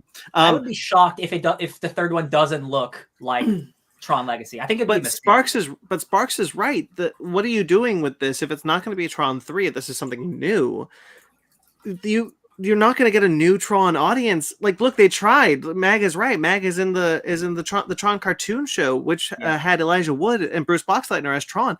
Like, that show was really good, but you weren't getting an audience with that show, and that's the show that would have gotten you a new audience. A new Tron audience doesn't exist. Yeah. If you're not carrying on Tron Legacy, which is what most people for the past 15 years, whether they watched it in theaters or will have watched it as they have grown up into watching movies, then gone and seen it on Disney Plus or whatever. If you're not appealing to them, I don't know who you're trying to appeal to. Yeah. I think it's just them trying to like, it's like, hey, we got this property, we might as well try something with it. And like, it's not like, again, it's not like it's their Star Wars, so they can throw something out if it doesn't work. Like, we'll try again in 10 years. Who cares? And that's a bad way to think about properties. I mean, but you're right, Willie. We were lucky that Tron Legacy is the movie that it is, because that was the same thing. Like, we have this property, let's throw something out, and it was Tron Legacy, and we got lucky. And of the big fist that Disney wields with all its studios, the weakest finger is absolutely their live action right now. Yeah. So true. I'm not holding a lot of faith or breath on this because Yeah. their projects are hit or miss. And again, like you are right, that director isn't absolutely as bad as they're making it out to be, but he's also not like someone I'm excited to see. No, for sure, absolutely. So it's just like it bums me out that I'm like, well, there's not something there where another I'm like, 10 years. there's not something there where I'm looking at like I'm gonna look at the grid in a whole new way. Oh Yeah. man, like obviously that is not part of it. Yeah. I think the Jared Leto of it all is the just one. More I'm just disappointing. answer. I want to ask a quick question and then we'll move on. But like, in 2 weeks' time, casting announcement. Jeff Bridges returns to Tron Arise. How are we feeling about it then? slightly better. slightly better, to be honest. A little bit honest, It better. makes me sick that I'm excited. But about to be it. honest, if they say Jeff Bridges is back, but Garrett Hedlund isn't, who is his son, Yes. I'm kind of like, what's the point? Now we're trying to find Sam. He's lost in the real world, man. I don't know. I mean, whatever. If I you know what, wanted if Olivia Wilde comes back, I'll be mildly more interesting. That's the thing, is because she's out there as a living program in the real world. I'm like, see, that's where the story is, baby, about her and Cillian Murphy wanting her, and like, do it. All right. A Quiet Place Day One, the new A Quiet Place film, You were right. has cast Alex Wolff from Hereditary and Pig as an undisclosed role. That dude is so talented. Besides being part of a famous Disney band, I think it was Disney, the Naked Brothers band. He's also just an incredibly talented actor. And again, like you've seen Hereditary, Mhm. I've seen Pig. He's good in everything, including the Naked Brothers band. So like, I'm really excited about this. This is great. That means like, oh, well, you know, the performance Is he also the young version, the kid version Jumanji? who becomes the Rock in Jumanji? He is in Jumanji Yeah, as well. that's what I thought. He's a good guy. He's a good kid. Yeah, he worked with the director of Quiet Place Day One, directed Pig, so it makes sense they'd want to bring him over. We actually No way. That's such an upgrade. Hell yeah, bro. Ryan and I actually just recently talked about this movie a little bit with the Last of Us episode in a comparison sense, where The Last of Us has an opening thing that's very much reminding me of the opening of Quiet Place Part 2, but a little more expanded. And that I said, like, watching something like that makes me realize I really want that, a movie that's just about that moment in time. Mhm. And so I'm really excited about this because I want a movie that's about just the thing happening, not the aftermath, not much later, just living in the thing in the moment that it happens. Yeah. Kind of like Cloverfield, but for like this kind of an invasion thing. Yeah. Rainbow Six. Tom Clancy's Rainbow Six is getting a live action film. Michael B. Jordan has been cast, and Chad Stahelski will direct this film. Because this has a cast, this would theoretically make it his most immediate project after he's directed nothing but John Wick films. He's a John Wick boy. Because he has directed the last 4 John Wick films, and he has been attached to direct many other films that don't have scripts or actors. So this is encouraging. This is Michael B. Jordan. Well, he's awesome, but like, this must be further along than we think if all this is already happening. But like Rainbow Six, like that's just, there are so many games and like books and all this stuff. So like it's just any military story you want to tell. But like the fact that Michael B. Jordan's involved and Chad Stahelski means the action's going to be good. I'm like, cool. We're about to get a really great like action shooter coming out in the next couple of years, based off a video game. So that's cool. Anything with Michael B. Jordan, I'm all about. So. I'm all for this. I mean, you got the guy who directed John Wick. The action's going to be there. Michael B. Jordan picks a lot of really good projects, so this one has something in there that he really likes. And also, it's another. I mean, Tom Clancy's name, as much as his books are known, his video games are also known, or at least they put his name on the video games. But That's what it is. That's what it is. That's what it is. Because Rainbow Six, if I'm not mistaken, is actually based on a book that Tom Clancy wrote. Yeah, and then there are literally like 40 video games with So- Rainbow Six, Las Vegas, Rainbow Six, blah, Yeah. blah, blah. So many Rainbow Six. It's like a new year, a new Tom Clancy Rainbow Six game. I believe Rainbow Six, and again, like I could be wrong, Rainbow Six is like a squad of people. I'll be Yeah. honest, I'm a little socialist wet blanket, and I'm Yeah. going to say that if the politics aren't very good and they're very, very like, yeah, rah, pro-America militia going into places it shouldn't, I'm going to be like, well, I'll pass, even though I like Michael B. Jordan. as No, a sure. director. No, absolutely. That's very fair. I'm so it's a good shooting movie. I just watched, speaking of Tom Clancy, I watched Harrison Ford's Jack Ryan films, Clear and Present Danger and Patriot Games. Jack Ryan is such a fascinating character as I'm getting older because he's just like, he's like the good CIA. He's like, if the CIA had a heart of gold, it was Superman. And I'm like, wow, all right. That's why like standing fictional, like you could like comic books, you can stand fictional like people because like Yeah. you know, oh he's a police officer in a comic book. That guy's actually a good person, as in like the real world. You know? Yeah. How it is sometimes. That's what fiction is for. Exactly. All right. Trailers. Oh, we're in the tea talk. Once and Always. Mighty Morphin Power Rangers 30th anniversary special coming to Netflix. It sure looks cute if you're a fan of Power Rangers. I'm sure it's going to be a great time if you're nostalgic for all that stuff. It's a shame. Amy Jo Johnson. No, Jason David Frank. Oh, Jason David Frank passed away because I'm sure he probably would have been a part of this. Oh, 100%. Yeah. You see his suit. They're filming like the original 6. Is there an alien? I'm Sounds hearing like it. woo, woo, woo, woo, woo, woo, woo, woo. Nope, that's probably Overwatch. Hold on a second. Okay. That's probably Overwatch. Okay. But what was I saying? Oh yeah, this looks cute. This looks like a cool idea. I like I obviously really like Mighty Morphin Power Rangers as a kid. And I this appeals to me. I'm actually really surprised that you took the question mark off of this, Sparks. Well, I figured it should be talked about. I also thought it was super weird that like Jason David Frank passed away and there's no mention in this trailer of just like wanting to honor him in a way if he isn't there, or the fact that if he did get to film anything for it, like that, the fact that it's not present in either direction, but they show the green suit. I'm like, that's kind of like a big question mark to leave hanging there for a lot of people. Yeah. I guess a lot of people think that there are 2 Black Rangers showing up in this special, and they think the first one is gonna be the Green Ranger. So the first Black Ranger and the second Black Ranger are both in this. Oh, interesting. This is my understanding from what I read, because I was trying to find an answer to this. But I think it's super weird because Jason David Frank specifically was on the panel where they announced they wanted to make this down the road. He was there for the announcement of it, and it's weird that they released this and they don't acknowledge his passing in one way or another. I wonder if they didn't want to release a trailer that just like, hey, this thing exists, but like you're really here for him. You know what I mean? Instead of like everyone else. Like, that's totally fine, but like, and, you know what I mean? Here's, like, here's the thing: like, if it were a normal trailer, I'd agree. Yeah, but it's a trailer where they're talking about getting the gang. Oh, it's like a documentary kind of trailer. So I'm like, there probably should have been a slight mention of like, wanting to make it good for him kind of thing, or hey, we're really excited because we did get a little bit of him for this kind of thing. One of those things to kind Maybe of answer. I'm not even that invested in Power Rangers at all, and I'm kind of sitting there like, it's kind of weird that you guys didn't answer that question for the fans who are sitting here wondering like, who's in the green suit. They've also announced that they're introducing a daughter to the original Yellow Ranger who's going to take on the mantle. I saw that in this. To Ben mentioned Amy Jo Johnson. She apparently didn't say no. She said yes to what was offered to her, which is a strange way of saying she said no. So yeah, I thought that was interesting. Mag has a comment, right? Mag has a comment.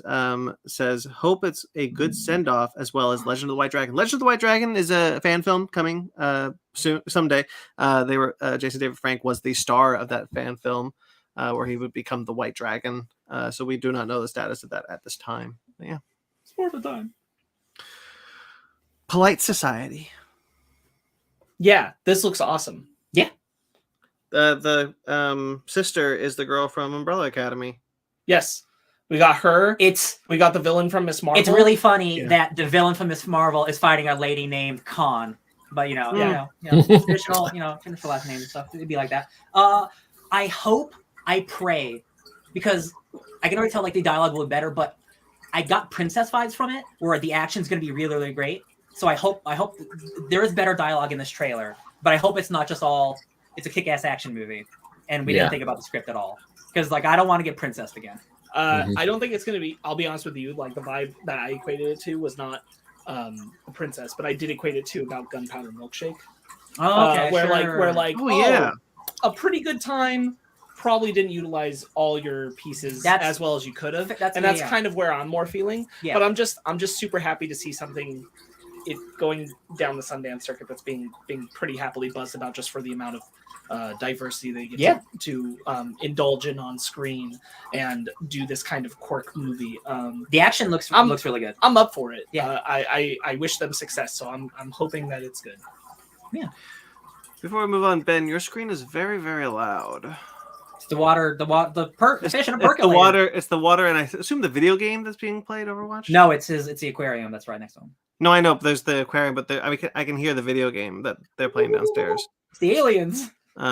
So if you want to tell them, maybe turn it down a bit. Not to be rude, I apologize. We'll move on to Hello Tomorrow. Yo, I love Fallout, guys. I can't wait for you to watch this Fallout show. Oh my god, this is literally the beginning of Fallout. Looks fantastic. I love retro futurism. We don't get enough of it. I love 1950s, but it's 2050s societies. I think it's awesome. I love flying 50s cars. This is the first Apple show I 100% am going to watch. 100% watching the show. I love Billy Crudup. I love the idea. There's some sinister shit happening that's like, oh, like, are they really going to the moon? Like, are they already on the moon? All this crazy, who knows? Yeah, it does seem like the moon is a lie. Yeah, like there's like that there's nobody living on the moon, and it's like this promise of like what can happen eventually, but there's no reality to them guaranteeing that it can. Don't worry, darling, if it was actually really good as a TV show. Sure. is what I'm getting from this. Like, I'm so glad because I didn't catch this until the trailer list. I'm so excited for this show. I agree with you. It's a great, big, beautiful tomorrow. This one's the one that I'm actually most excited about, or like the newer ones that I haven't heard about, because this one is like like Ryan said, this is the beginning of Fallout, but it's also like a 1950s futuristic style thing where it's like it's retro, but it's not retro. They have robots. It's what if the World of Tomorrow fairs actually happened? Yeah, I like exactly. It. I like the Disney Tomorrowland movie, which is surprising that I've been able to mention it twice today. But this is like Tomorrowland. This is what Tomorrowland was. Jetpacks, all like that, but in like the 50s way. Yeah, like, old school, like big and ugly. It's the 70s, but it's 50s style. I love it. I love this. It's like 50s, 60s sci-fi. It's great. Yeah. I thought this looked really cool. I love the cast. Alison Pill is wonderful. Billy Crudup. Animal. Hank Azaria. Thank you. Yeah. Why did I go to his Godzilla 98 character and not anything else he's done? Is that you, man? That's me. Oh, I was watching Clear and Present Danger, and the bad guy is the paleontologist at the beginning of Jurassic Park, and I was like, that's weird that I know that. That is weird. I think this looks really cool. I was honestly surprised when it was a show, not a movie, but I'm stoked for it. Yeah. Apple TV Plus, their output is really good. Yeah, like honestly, they have way too many good shows now. Then like I should just start watching some of these Severance, which I still want. Severance, really Foundation, which is like the most expensive sci-fi show. After Party. Fanny started watching C because it was available on a plane flight when we were coming home from vacation somewhere, and she is actually upset because she really enjoyed the first 3 episodes she got to watch on our flight. So it's like, After Party is on Apple TV Plus. There. That's really good. There's not Ted Lasso. There's a show that Ted Lasso. Like. No, I know it. I know it's Ted Lasso, but no, that's not the one I was thinking of. Is it the dinosaur one? No, that's Prehistoric Planet. Oh. I really like Apple TV Plus. Their output is really cool. The Godzilla series is coming to Apple TV Plus this year, which I'm excited for. After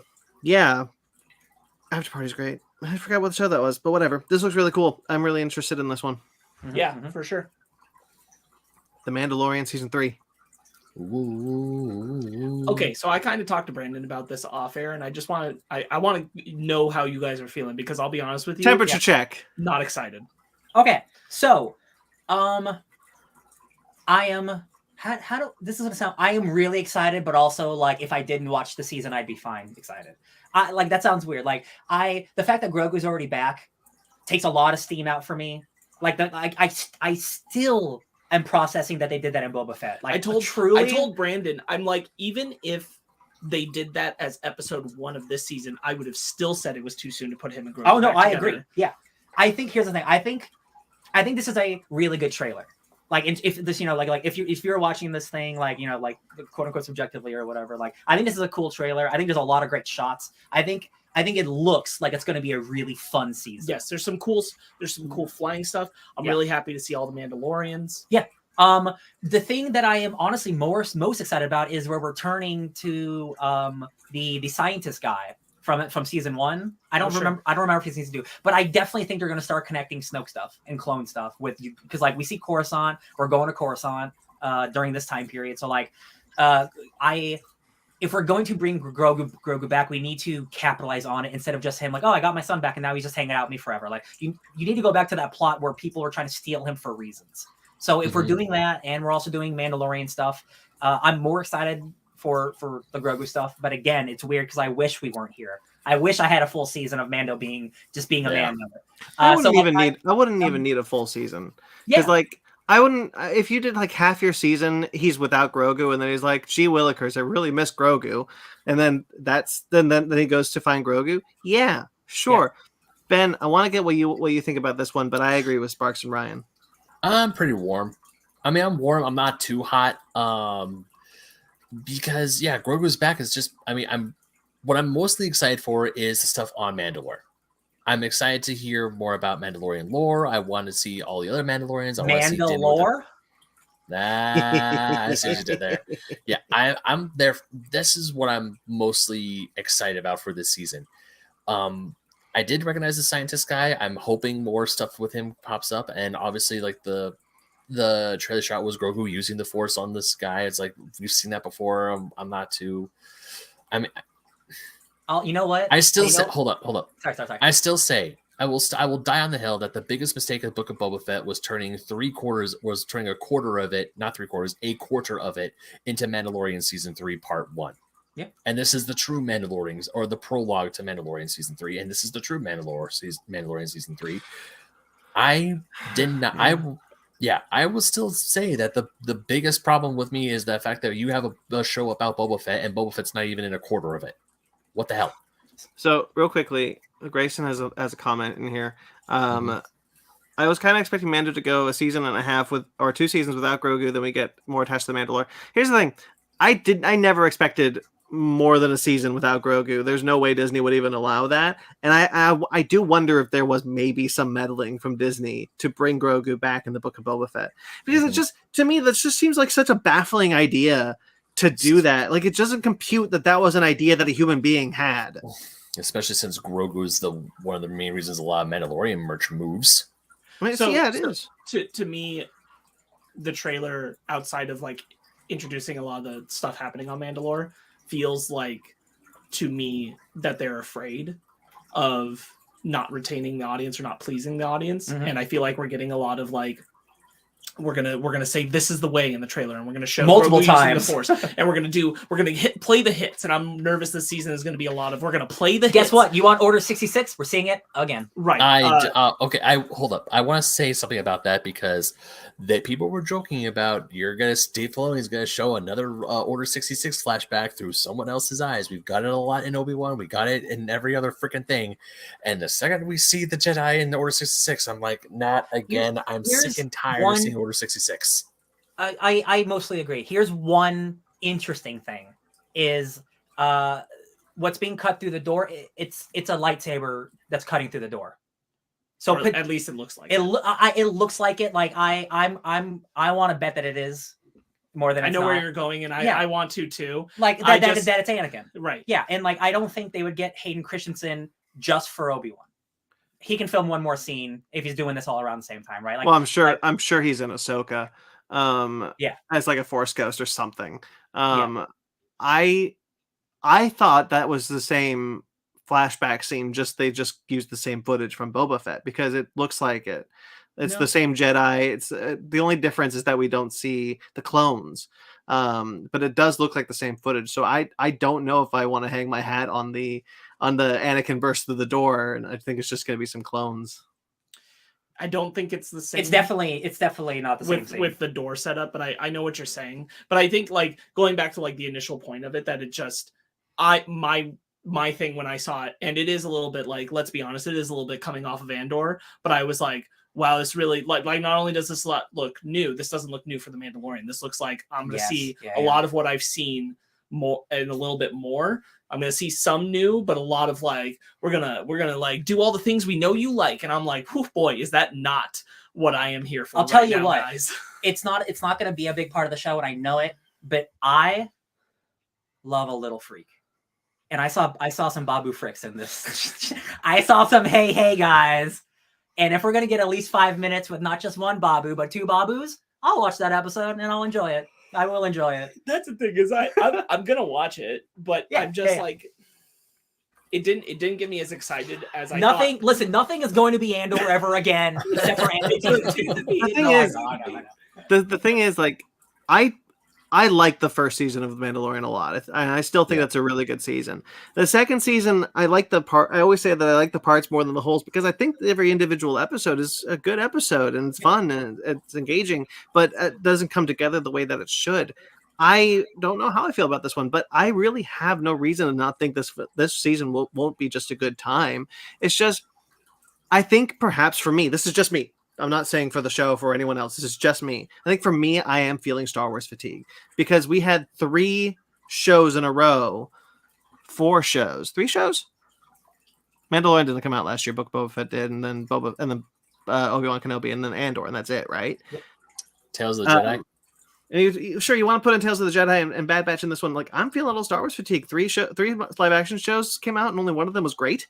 So that should imply that the other 2 were good, but I did not mean that. Like, I don't know, man. I'm just kind of like, I'd rather you just make something else, I guess. I think because of the state where Mandalore has been left off, like what is going on with it post Clone Wars and post Rebels. It's one of the biggest like things that you want to explore. Season seems like it's driving to explore it pretty severely, and I'm definitely afraid of them fumbling that ball. I still think they're going to make Bo-Katan a bad guy. I feel that's a trajectory of like her versus Mandalorian Kree or Code or whatever that is. I think they'll definitely make her an adversary. So that's what I mean. I know, I get you. I think the trajectory is that eventually Mando is going to switch sides and be on Bo-Katan's side and not the Armorer's side, and that puts the Armorer at odds. Because remember, they're the bad cult who might have sold Mandalore out. Right. Yeah. Okay. I'm mixing them up. Yeah. Okay. Because they say that in the trailer, the first trailer we saw, your cult sold us out. Yeah, that's right. That's right.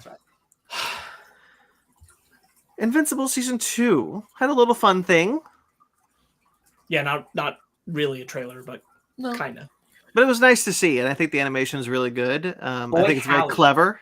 Boy, howdy, do they have a budget? Not that they didn't have a budget, but they're like, no, you guys get the money this season. Not half the talking shots aren't going to look bad anymore. Yeah, there's a lot of movement in just this clip alone. It gives me faith for the season as a whole. Yeah.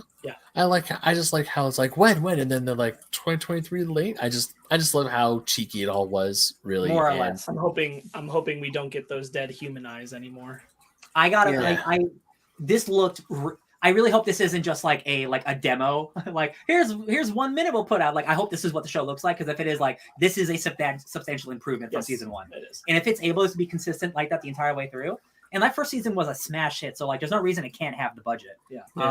We're in for a treat, because again, that was one of the only negatives, is that some of the animation was super stiff at times. My specific thing that I'm still, like we've talked about before, Invincible is not the only thing guilty of it, but you usually see it on cheaper animation productions, which I understand is the deadness in the eyes. We talked about with a lot of DC animated projects have had that problem before, and I would love it if that's not there, because it really kills me. Dead eyes.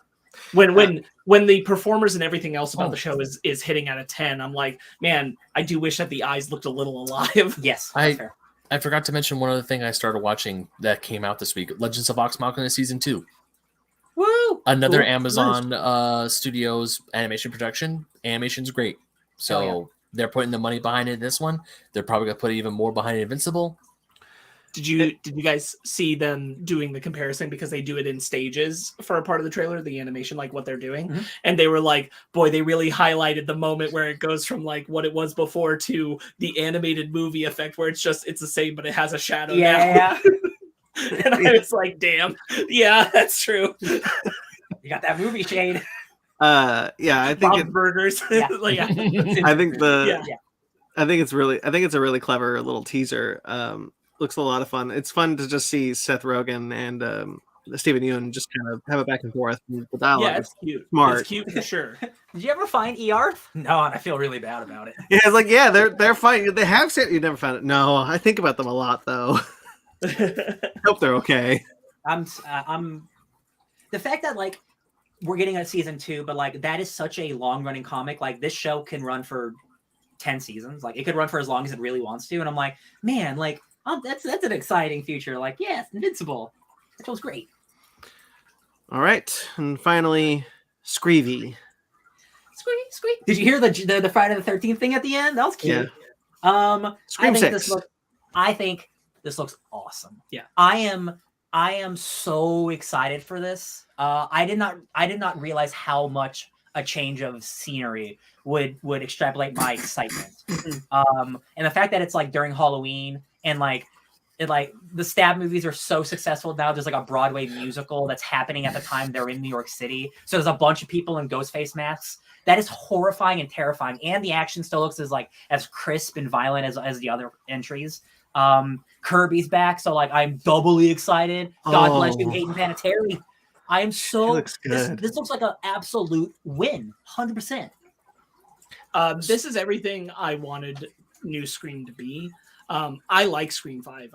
I'm not against Scream 5, but this is one of the reasons I'm so happy to leave Sydney behind, because I'm like, you can go in another direction. I've long said that like after a certain point you can leave Sydney behind. We don't need our legacy characters, because the whole point is that the events of Scream, Ben, you'll know this when you watch the movies this year, the events of Scream capture the world's attention to a way where they make a film franchise based off of it that is so successful, that's called Stab, that everybody like is in love with it and in love with the story. It's the Halloween of their and universe. I'm like, that's just a way to generate copycat serial killers who want to be the ghost face of that story, because it's so entrenched in their pop culture. Yeah. And the fact that we're finally like branching in that direction, and that is why making me so happy. Yeah. I don't think this is true. But we see there's like a shrine of them, and they're in a theater or a couple shots of the movie. I want so desperately to the bad guys to be an entire theater group who are like recreating like movie scenes on stage. Like I want it to be like 9, 10. I want it to be an entire theatrical crew. Like, we love what you guys do. We love what you've been through. We want to memorize. Why is this Ghostface different? Because there's 10. Because there's 10 of them. We all share a similar vision. There's a line in this one that I just adore, and it's like, I'm different or something like that. I'm not like the others. Something different. I'm something different. I really like that line. I really like the mask. You know, we get a couple of shots of the mask, and sometimes it's clean, but sometimes it's dirty, and I really like when it's dirty. There's something. Look, I wish Spiral never came out, because I would never ever think about this, because like, why wouldn't you just make a voice recorder that just sounds like John Kramer? I will say real quick that some people think that the dirty one is they're going to reveal, because there's that collector's room of stuff, the shrine stuff, that it is the original. It's that he was able to get his hands, whoever the killer is was able to get their hands on the very first Ghostface mask. And I'd be like, that'd be pretty wild. Yeah. So like, I just love that it's always the same voice actor who plays Ghostface before it's revealed who it was. It's such a good voice. It's such a good voice, and it's so iconic. And like, of course you would do that. There's not even a question. Like, why would you change it? Spiral. Anyway, because in Scream they've established that there was a voice changer that existed before Ghostface's popularity that was that voice, and then Stab only made that voice changer more popular, and so that voice is like everywhere. You can easily access that voice in the world of Scream. Scream plays by different rules, and it's kind of dumb, but I'm glad we never address it again. We'll watch it though. 5 Cream was one of my favorite movies of the year. It almost made my top 15. It did make my honorable mentions. I really like that movie. I think that movie is a solid legacy sequel, and a wonderful meta legacy sequel, and a wonderful slasher movie. I really like that movie. It is my favorite Scream movie. That movie commits a cardinal sin to me, and I still think it's great. So that's something. And so like, I'm so down for another one from these guys. And Samara Weaving is in this one, and Tony Revolori is in this one. What a Pike from She-Hulk is in it. He's on the truck. He's in the subway scene. I'm like, what are you doing in this movie? Are you a theater major who's actually a killer? I bet he's the director. I'm like, bravo, give me more. And we just got a Scream movie last year. We're gonna get another one this year. Yeah, it's not suspect that this came out so quickly, because making horror movies is cheap and you can do it really fast. Yeah. But like, it is cool that like we are getting a sequel like a year and a half later almost, and it's like, it looks incredible. Like I'm just so pleased that like we're what I've always believed is clearly true, which is that a Scream movie can work without Neve Campbell. Yes. And like, this trailer shows absolutely yes it can. We never needed. I love Neve Campbell. That's not the point. The point is like, at a certain point you couldn't kill the character anymore, so you need to just let her be. Yeah. Can't wait for Ben to watch them. I'm excited to rewatch them. It's been a while. Yeah. All right. That's our news. Shall we go into our main topic? I believe we shall.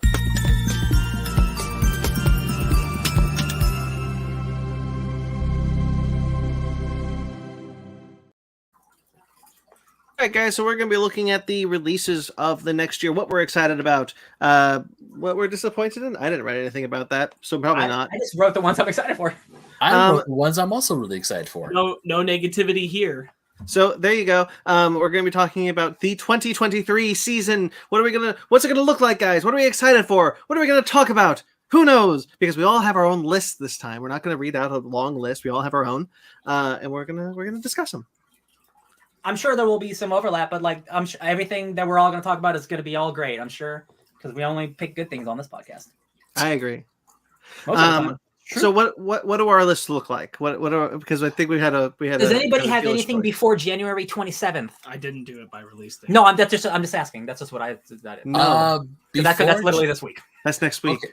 All right. Well, I do have one thing on here that I'm excited about because the official release date hasn't happened yet. But if you've been paying attention to social media, people have been going inside. They've been doing techno rehearsals, and you guys know what I'm talking about. Fudge it! It's Super Nintendo World. God damn it! It's not next week. I'll tell you that. Ben, are you going opening day? I am not going opening day. All right. But I will say okay. But are we going together? We are going together, dude. Eventually, he'll go first and then come back. Fanny and I are going to invest in passes for this. I am going to buy myself a Universal Gold Pass because that sucker is, to me, worth it. I believe it. All right, so who wants to go first? I'm going to go first. Went first. So who wants to go next? Dead Space comes out in 5 days, so I'm going to talk about Dead Space. Yeah. I am so excited for Dead Space, especially after the bummer that the Callisto Protocol turned out to be. Boy, howdy was everyone excited for that game, and it turned out to be bad. I heard about that. And by all accounts, people who have the game early have been like on Twitter, like being like, I'm playing a game that comes out soon, but I can't say what it is, but it's incredible. Wink, you all know what it is because it's the only game coming out next week. So Dead Space, if they just remade that game and it looks better, but with 4K graphics, perfect, 10 out of 10, which is exactly what it is. So I'm so excited to be revisiting one of the greatest horror games of all time next week. Sparks. Yeah, I'm gonna kind of do a twofer because the first one I just wanted to get out of the way because we literally just talked about it. So it's just Invincible Season 2. It felt weird to not put it on the list. Yeah. So it's here. I just want to say it's one of my most anticipated for the year. Absolutely. Very much looking forward to it. So after that, I'll say the Spider-Man 2 game, whenever that's going to come out. To be determined. Spider-Man 2. Probably on my list also. There we go. Spider-Man 2. I also have that. Grayson. Yes, baby. We're talking Dead Space stuff. We are excited. Ben is going to go through the ringer, we think, this year. I'm excited about it. This is going to be a Spooktober like no other. Bruh. Spider-Man 2. Look, they just released a tweet this week saying that they're confident it's going to meet the late 2023 release date. I hope so. I want to see it. I want to play it. But you know what? I don't mind a game delay. No, not at all. Never. No. Game delays mean the bugs are going to get ironed out. It's true. And man, like Venom's in it, Kraven's in it, Harry Osborn as Venom potentially is I'm sure this is a November, December release. I'm sure. That's so far away. But they love to hit the holiday with that. Which means we'll review it January 2024. Yeah. Yes. True. Or whenever Ben finishes. We don't play by those rules anymore. I was like, get caught up and play Miles Morales, damn it. I was about to say, have you played Miles Morales? No. Ben! Yeah, it's illegal to play Spider-Man 2, actually. I've been playing God of War. It's illegal. I'm sorry, it's illegal to play Spider-Man 2. That's what you've been playing right now. Miles Morales has been on the table for a while. All right. Yeah, we won't wait for you this time. We just did a God of War review without Sparks. We don't wait for nobody. Sure, we're new people. New year, new us. In your defense, what, Ben? In my defense, when Miles Morales came out, I didn't have a PlayStation 5. Neither did I. He played it on PS4. It was a PS4 title also, Ben. PS4. And the moment you got your PS5, I texted you and said, hey, let me know when you want Miles. I'll give you the game. No excuse. You got nothing to stand on. Nothing. No excuse. Miles is so short. Play it. Even the comments are getting you. Jesus, even Mag is like, drop it, play Miles. Everyone's roasting you. I love it. All right. There it is. For real though, I am still bummed that it's not a multiplayer game, but that doesn't mean it's not going to be a great game regardless. Right, absolutely. I just wish that's just the dream. It would have been cool. It would have been cool. Spider-Man 2 was on my list as well. So I'll say another one stream of mine. Unless Sparks has any more you want to talk about. I mean, like, I think we're going one at a time for now until people run out. Evil Dead Rise. Yes, and that comes out April 21st. I'm so excited to be in a place that I am excited about a new Evil Dead movie. The Evil Dead movies rule. I'm excited to go back to that world in a new setting. What's the movie called? Not Dread, the other one. Raid. The Raid. I mean, Dread would count, but I wanted to say The Raid. Sure. I'm really excited to see that, but Evil Dead. Yeah, baby. I also had this on my list. The Evil Dead remake was one of my hotly anticipated ones. I was like, this is going to be one of the freakiest modern horror movies, and I do believe that was true. The movie's 10 years old now. It was a freaky movie, and I think this is going to be a freaky movie that gives Ben nightmares, and I'm so excited. Mommy's with the maggots now. No. I think about that like daily, and I squirm. I'll tell you what. This wasn't going to make my most anticipated until that trailer dropped, and I was like, oh shit, this is going to be great. Yes, Oh yeah. Uh-huh. Oh yeah. I'm not gonna have a good time with that movie. Yes, you will. You Yeah, love being absolutely. scared. You loved Halloween Ends. Ben, Then what's your next one? It's going to be so fun. It is going to be very different from Halloween Ends. All right, so I put Super Nintendo World in conjunction with this one because one of the things I'm hoping to do, if it's possible, is to go to the theme park the same day I go see this movie. I want us to do that as a gang. I want to do that so bad, and it's of course the Super Mario Brothers movie. Hell Yeah. yeah.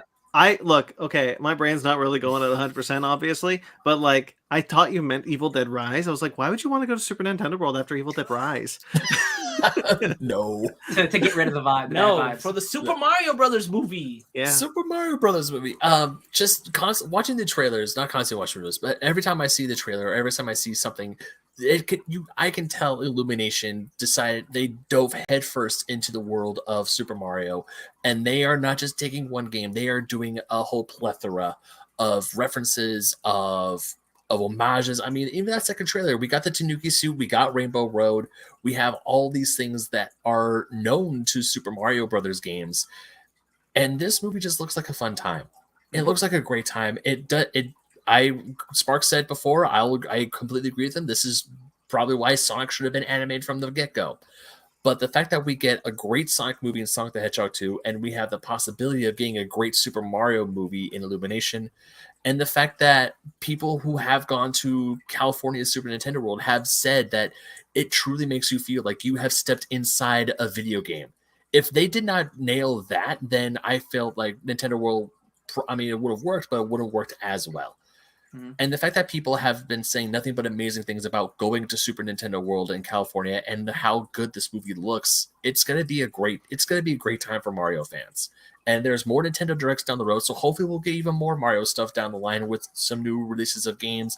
But in the near close future, because officially it opens February 17th, and the movie comes out, I want to say the weekend of April 7th, but it's a good time to be a Mario fan. I will not lie. I can guarantee you, Ben, that once after a game that I'll talk about that comes out in a couple months that's big on the Switch, once that comes out, I guarantee you we're going to get a Mario announcement this year, because Odyssey came out like how many years ago at this point?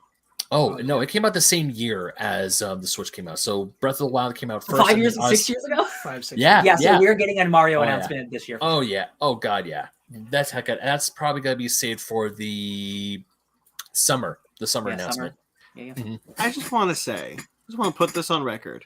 How come all the video games I like get shitty adaptations? All the video games you guys like get good adaptations. Well, we got Uncharted. What else? Got Uncharted and Halo, and that's really all I had this You year. need to play more last video year. games. That's why. That's true. You do. You just need to more branch video out games. more. Yeah. The Tomb Broaden Raider games. your gaming horizons a little bit. Yeah. Ratchet and Clank was all right. It was fine. Ratchet and Clank was fine. All right. Right. I'll go.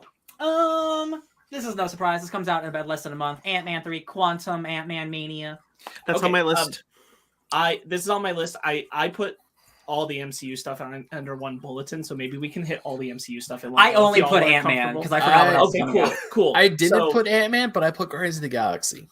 I'm absolutely excited for Quantum Mania because Yes. of Kang. really like. I mean, I love the Ant-Man movies, and I have no doubt I'll love it about that. But Jonathan Majors coming back as Kang has me hyped beyond belief. 2 thumbs up. Here's my MCU. These are not all the projects. These are the ones I'm looking forward to this year. Loki season 2, Hell yeah. basically the same reason. Really like the first season, and again Jonathan Majors Kang stuff. I'm here for it. Yep. The Marvels. Yes, I did actually have that. I really want that to be good. That's a director I really like. Yep. And I want Brie Larson to have a really good Captain Marvel movie, and I'm excited about her and Kamala Khan getting to be together. I'm excited about seeing Brie Larson interact with Kamala's parents because I really like them from the Miss Marvel show. So I'm holding out that that's going to be like one of my favorites this year. Guardians 3 is also super anticipated because it's James Gunn. It's the Guardians. It's going to be great. Right. I'm not even worried about it. I'm excited about it. Yeah. And then this is my hopeful hype is Secret Invasion. I'm hoping that they land it because I'm really afraid for it. There's some spicy, unconfirmed rumors that it's getting pushed, but I don't know if that's true or not. I hope it's not true. Mm-hmm. It's supposed to be, I think, the first one this year. So if it's getting pushed to probably later this year, but not out of this year. No, yeah, I hope so. I just unconfirmed stuff. But those are all the MCU titles that I'm hyped about. Everything else that they have listed, I'm like, we'll see. Yeah. But I'm pretty stoked about those. Whatever their unconfirmed Halloween special is, I already know I'm gonna love it. Here's what I have, because I did the same thing that Sparks did. I put the MCU Phase 5 because I am interested and excited for a lot of these. I only have, though, Ant-Man and the Wasp: Quantumania. Much the same reason I think that we all had it, because we all really like the Ant-Man movies. Jonathan Majors is Kang. Brilliant. Can't wait. Guardians of the Galaxy Volume 3. James Gunn's swan song on the Guardians. I'm very interested to see what that is. He's 3 for 3 with the Guardians right now. So I have no doubt that this will be a great movie. I also think that, because James Gunn and I, have the same favorite character in the Guardians films, Rocket Raccoon, this film is going to make me sob. I'm scared for Rocket, and I'm excited to go on that story. The Marvels, I really like the actors who play those two characters, Brie Larson and Iman Vellani. Don't forget Plus Teyonah Parris, Monica coming in. Teyonah Parris. I don't love the shows that they're coming from. Movie as far as Brie Larson is concerned. I like the Captain Marvel movie, but I don't love it. Miss Marvel, I really like that show, but it left me feeling a little cold. Half of that show. Yeah. Unabashedly love half of that show. I think the director is a great choice, and I'm really excited to see what type of movie is that going to be. At the very least, it'll be really fun to see those characters interact. And then Secret Invasion. I am really excited for Secret Invasion. The trailer they released was really cool, and it had the vibe that I expected from this show, and I'm really hoping that it's gonna nail it. I don't really have a lot of faith that they could, but I'm hopeful. The casting of Emilia Clarke as Abigail Brand is so good. So good. So I really hope that I'm not worried she's not going to bring it. I hope that the show can bring it for her. Right. Because that girl deserves a win after Game of Thrones. I want another show like She-Hulk from the Disney Plus. Right? Yes. Where I can sit there and be like, I love that show from top to bottom. I just had a great time. I really enjoyed it. I thought it was a great MCU entry. I want to have no big but yeah. Because that's just true. A lot of these shows, they're all. I love Loki. Outside of Loki and I think She-Hulk, they all have kind of a big accept this thing. Yeah, that's true. Yeah, I only put Guardians of the Galaxy Volume 3 on here. I didn't put Ant-Man because to me Ant-Man was so close that it's so close I can almost taste it. Yeah. But with Guardians that being further out in the year, and obviously I love the Ant-Man films, but the Guardians films, I don't know what it is with the Guardians films, but they just hit so much different with me. Sure. I visited, Brandon and I got to see a special IMAX 3D snippet of Guardians together, and then I went out to visit him and to watch Dragon Ball, and then he convinced me to stay another 2.5 hours to go watch Guardians IMAX 3D. And also the first Guardians film is very near and dear to my heart because that was the first Marvel movie date fan I ever had. Aww. So seeing the end of seeing the last Guardians film has me excited. This is James Gunn's swan song where he leaves Marvel to go work at DC full time. I'm looking forward to it. I know I'm like Brandon. This is probably gonna make me just sob and cry to my heart, but it's gonna be hilarious. The music's gonna be awesome. I'm gonna get the soundtrack, and I'm excited. I'm hyped for Guardians 3. When I saw Guardians of the Galaxy at midnight, they did. They used to do this a lot more than they do now, but they did like trivia, and they asked the question, "Who's directing this movie that we're about to watch, Guardians of the Galaxy?" And nobody in the audience raised their hand except for me. So I got a posty standy, and that made me feel good. I'm like, I know. I remember going to see that snippet. It was a sneak peek. It was the jailbreak from the Jailbreak. The kiln. Cool. Technically that was Ryan's that we then piggybacked off of into the MCU. So I'll So go next. Sparks. I think for now, because I have a feeling like usual, I have a longer list than most. So I'm maybe gonna kill 2 at a time. I'm gonna say After Party Season 2 real quick is one of my most anticipated because it was a really great show, and I'm very excited that they're coming back with the model that they are for this next season. Me too. Oh yeah. So that's somewhere in the middle of the year, and I'm pretty stoked about that. And then real quickly, I'll also say that I'm excited about the Little Mermaid movie. Yes, I am, because I'm a sucker for live action trying to do underwater stuff. And I'm really interested to see how this looks. And I want to root for, diversity and all that and fight all that and believe that maybe this one's going to be as good as like a Maleficent or a Cruella, where like they've really done something special that's worth watching there. Yeah. Yeah. Boy, I wish I lived in that world. The visuals do intrigue me also, but After Party is not on my list, but I am also really excited for that show. I think that show is really good. Yeah. Spider-Man Across the Spider-Verse. Yep, that's on my list for sure. Yep. Spider-Man Into the Spider-Verse was like the best. Take a shot. Best thing that ever happened to animation. I am so stoked for the sequel. What they can do with more technology, more money, more Spider-Man. I'm just so stoked. More universes with different animation styles. The Spider-Man that we saw in just the teaser, the various Spider-Man animated in different styles. Each one of them is wild. I'm so excited to see this. I can't wait to see the 90s Spider-Man show up and hear his theme, because we will. Oh yeah, of course. And my boy Spectacular Spider-Man's in that poster. Mm-hmm. I'm so happy for my boy. And what I love about the most recent trailer is, despite it still being, across the multiverse and hundreds of Spider-Men, the core of the trailer is still small and personal. It's about a mom talking to her son. Mm-hmm. And that is again, like, it goes back to like all of my favorite like pop culture stuff. It's stuff that can be as big as possible while still being small and personal. And like, what's more small and personal than that conversation amongst hundreds of Spider-Men? So like, I love that we can always keep the thread of like, it's always about character. It's always about emotion. It's not just about, we have 500 characters on screen. Like, you gotta care about those characters. Well, that's what works so well about Into the Spider-Verse, right? Like, at the end of the day, Miles is the point of view character, and yes, Gwen and Peter have character arcs, very good character arcs, and even some of the other ones have smaller ones. But it is Miles' story. It is still, at the end of the day, just about Miles Morales. And I think that's really cool, and it looks like we're carrying that through to Across the Spider-Verse. That's what you need. That's what I want. Mag has a comment over there. Still waiting for Japanese Spider-Man and Leopard Man.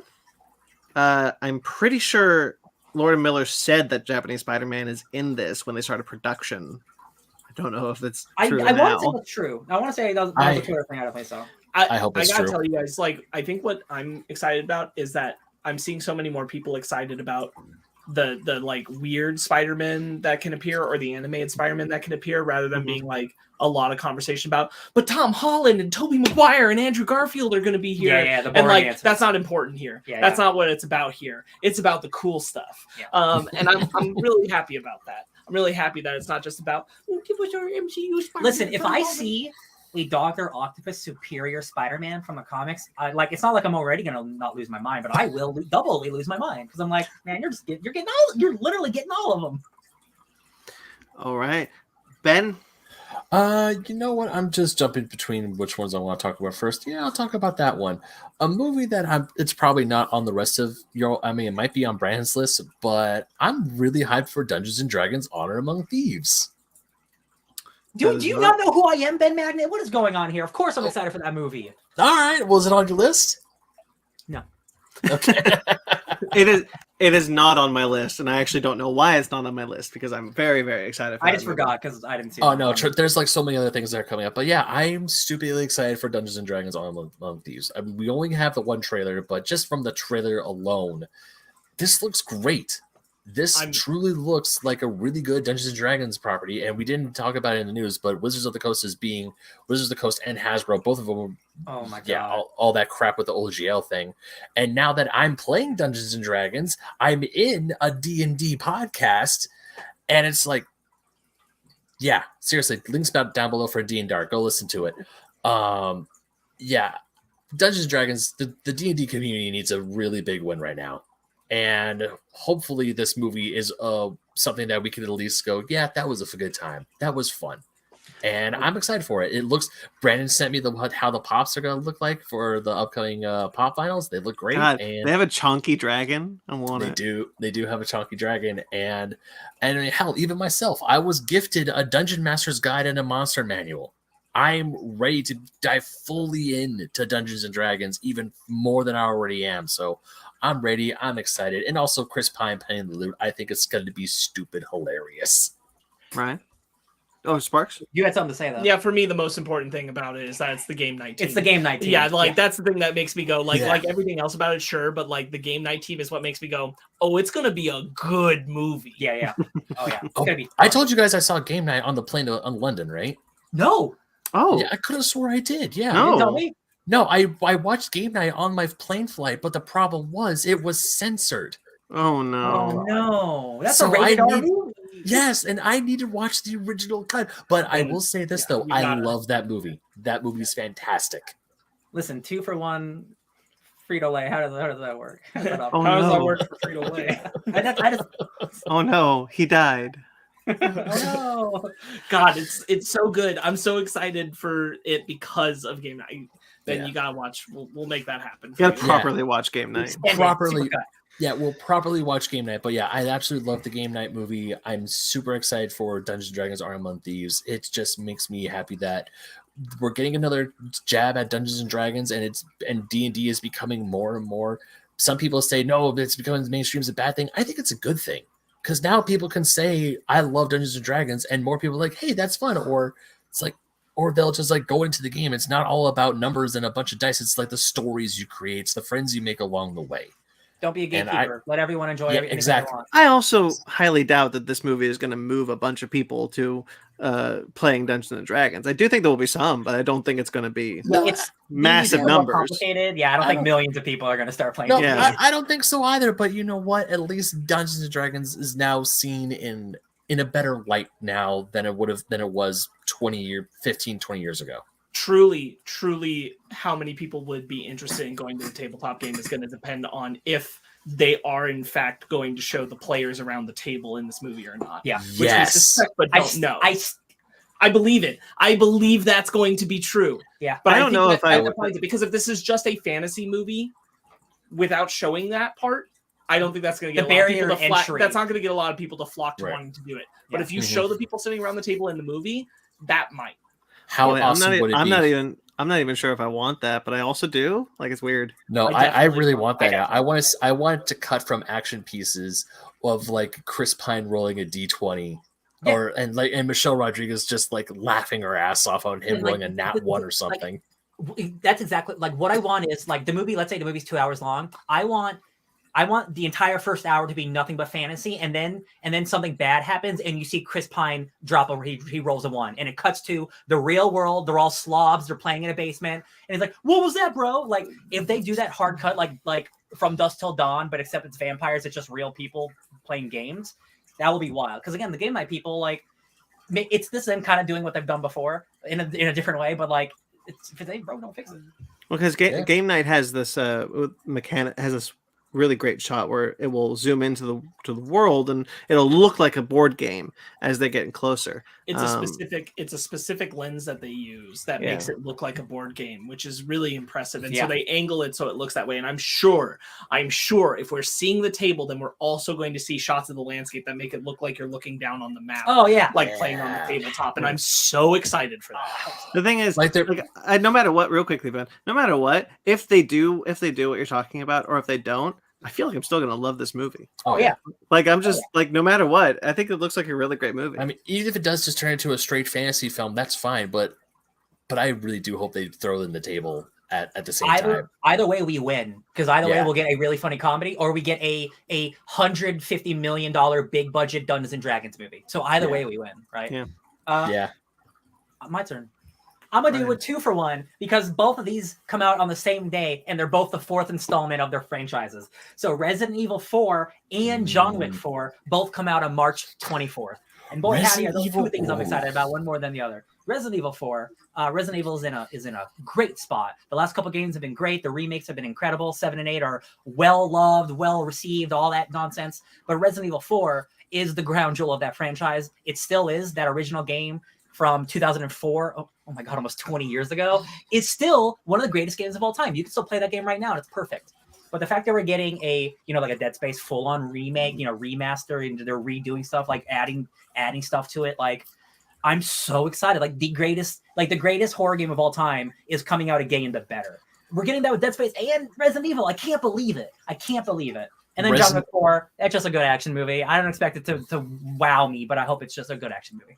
To say a little thing about Resident Evil 4, Resident Evil 4 was the first Resident Evil game I ever played. It was the first Resident Evil game I wanted to play because of its behind the shoulder action. Because when the series was hitting its peak with 1, 2, and 3, I did not like the control scheme. I was a little kid. Resident Evil 4 comes out, it comes to the PlayStation, and I'm a teenager, so I'm like, I'm gonna give this game a shot. I love that game. That game was phenomenal. And I am so looking forward to this new one. I need to get 8 because I'm waiting for 8 to come out with that patch to the so it does the behind the shoulder thing. So it's already out. That came out with the DLC like months ago. Oh shit! I need to get the game then. I need to get that game. But man, I am so excited. I cannot wait for RE4. I'm excited. John Wick 4, like it looks like another great film. Like I thought John Wick 3 was the weakest of the 3, but it's still like a great action movie. Like some of the story stuff isn't as high, and like some of the action maybe dragged a little bit, but like it's still a better action movie than a lot of other movies. So like Bill Skarsgård being the bad guy and like seeing like just more great Keanu stuff. I'm jazzed. I'm jazzed for the Continental to return. That show might be coming this year too. Man, that show has been in development for years. And Ballerina is next year. That's definitely filming. So yeah, probably maybe it's the end of this year. Doesn't matter. Sparks. I'm gonna do another 2.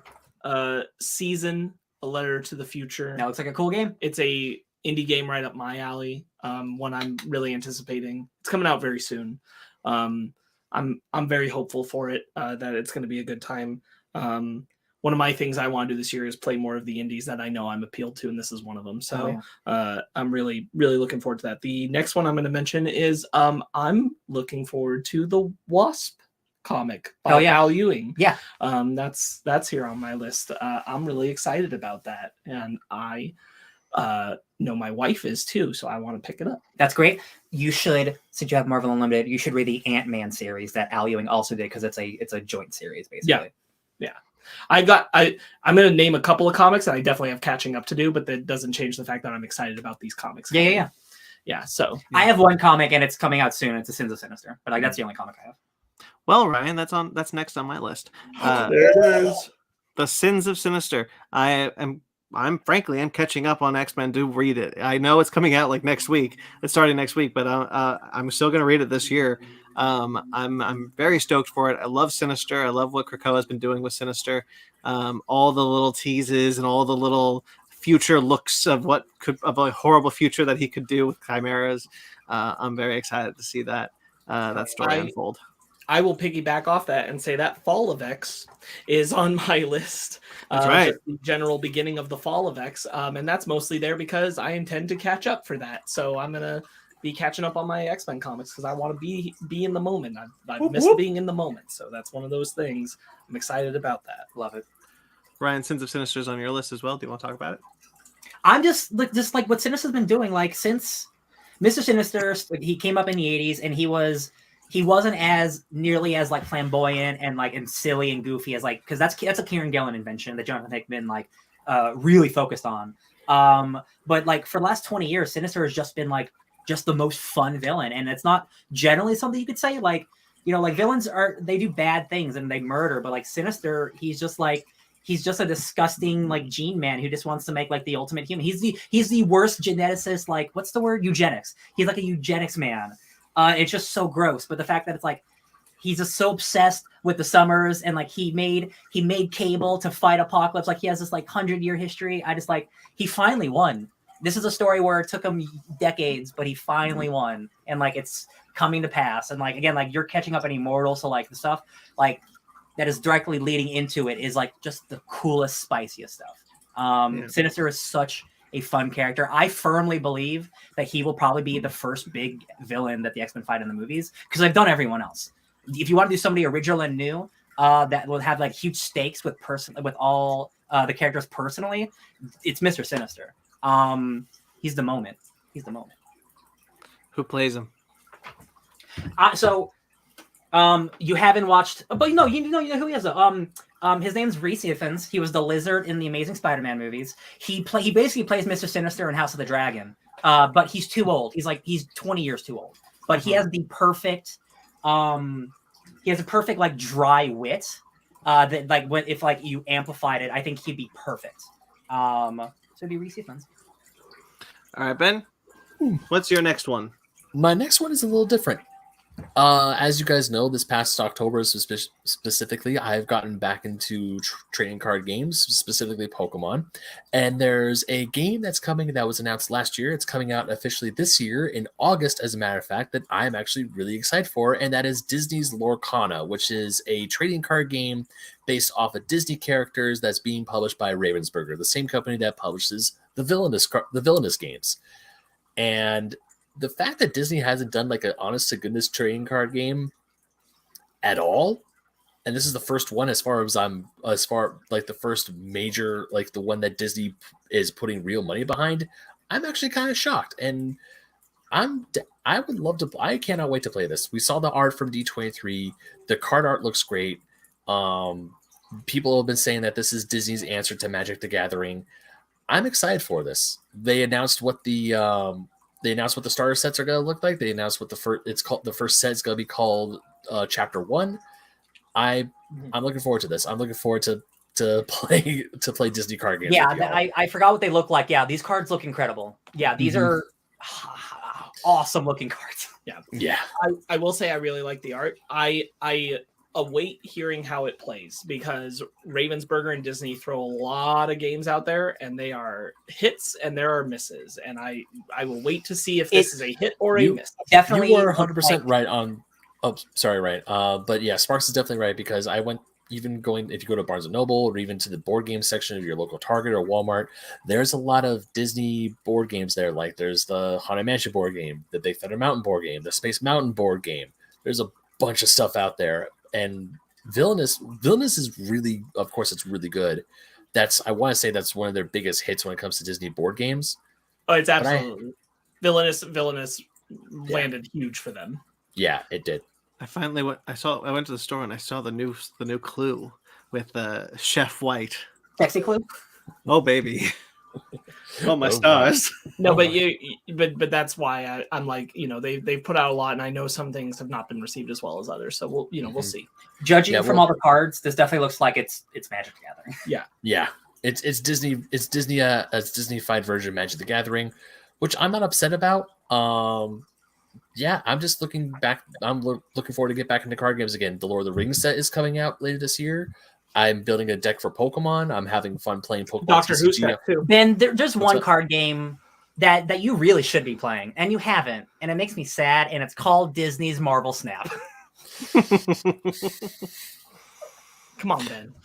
Ryan, what's your next entry? Let's see. Next entry. Zeep, Zorp, Blop. I'm going to say this is the one that I'm the least excited about on my list, but I am still excited about it. And it's Suicide Squad versus Kills Justice League. Because after the Avengers came out and after Gotham Knights, and then the leak shot of them having a battle pass in this game, and we know it's like multiplayer where you pick chapters very much like Gotham Knights and very much like Avengers. I'm really worried about the game. And I don't want to be, because like I think those 3 Arkham games are great. I think at least the gameplay I is solid throughout all 3 games no matter what.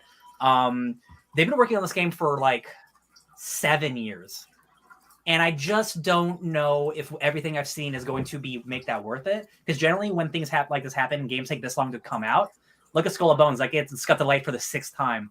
When games take this long to come out, generally there's sometimes a problem when it keeps getting delayed and delayed and delayed. I am worried this is going to be like another Gotham Knights, but the fidelity on it looks really good. Like the few cutscenes I've seen, I have enjoyed.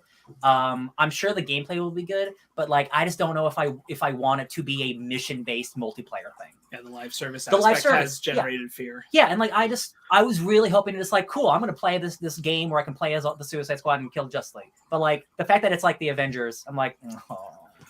So we were talking about the sparks, how like what we're seeing more now is video game companies waiting to release their marketing until they're sure that the game is coming soon. God of War didn't release hey, we're doing a God of War, and then the next time we got a trailer, it was like, hey, 6 coming in 6 months. Yeah. And that's really cool. Similarly, we have not heard anything about like Bethesda's Indiana Jones, Wonder Woman, Spider-Man. Wolverine, Spider-Man 2. We haven't heard anything about those games, and that's Jedi Survivor. Even like, hey, we didn't see anything until this is coming in a couple months. Yeah. Just Suicide Squad versus the Justice League has shown me too much, and we talked about this. Like, hype dies, and my hype for that game has died. I think they might be the biggest. They might be the biggest, like, noticeable AAA title that has suffered from the pandemic, because their first thing came out before the pandemic, and then they obviously were shuttered on the project for a while before they picked it back up. So I think they might have been the most in the public consciousness when it comes to AAA titles that had to kind of pause their marketing for about a year and a half. Yeah, and that's rough. Yeah. And that's not to say that this game can't, like, this could actually, if this ends up being the first good superhero live service game, that's great. I don't know if I want to play that. Also notably, that's what it is. Also notably, Kevin Conroy's last out as Batman. Yeah, and you're not killing Batman in this game. I can guarantee you that they're not going to kill Kevin Conroy. I don't actually. That's also the big bummer. Even if they did, they didn't do it anymore. Yeah, that's also the big bummer. Like, I am not sure that any of the Justice League are actually going to die. And if I'm going to play a Suicide Squad game, then I don't want the entire game's premise to be like, oh, not actually. Oh, not actually. I think we can't actually. This has always been the problem. Yeah. I think from the moment they announced it, it was like, you're not really going to kill the Justice League. Like, they're being controlled by aliens. They cut the Flash's finger off, right? And that's somewhat grotesque or whatever. But like I'm not like, this is a game about killers killing people. And if I'm not doing that, then then we're just doing like, oh, they're actually good guys, and it's like, that's fine. But like, you're not putting John Stewart in a video game and killing him. That's the thing. Yeah, I'm not going to say I would love to kill John Stewart, but I think watch all these mostly white people kill this exactly. black man. Yeah. Like, exactly. It's not going to happen. But like, if you're going to make this a premise of your game, don't do a Battlefront 2 where you're playing as the Empire and then 1 hour in you're the Rebellion. Like, I want this game to be like brutal, and I want it to be James Gunn's Suicide Squad in video game form, but it does not look like that at all. And we'll see when it comes out, but I am excited enough it made my list, but it's at the bottom. Sure. Sparks. Chainsaw Man, the second half of it will come out this year. We're gonna catch up. Closing out part 1 as a show, and you're gonna hear me talk about it. You're gonna hear me hype it.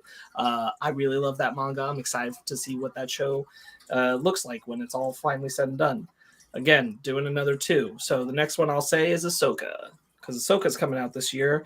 And even though of what I said about The Mandalorian with Ahsoka, I still have fears. However, I really want to believe Filoni's going to be most in his bag on this one, because it's the follow-up of a bunch of Rebels stuff. Yes. And so I want it to be good. I really, really want it to be good. We didn't mention this, but in the Mandalorian talk, the trailer, but there's no Filoni directing in this Mandalorian season. So we're not going to get any of the action figures bumping together, like none of that stuff. So like, we're clear of that. He's off doing Ahsoka, doing his dream shit. So like, maybe it's a good scenario for both these shows that this happened.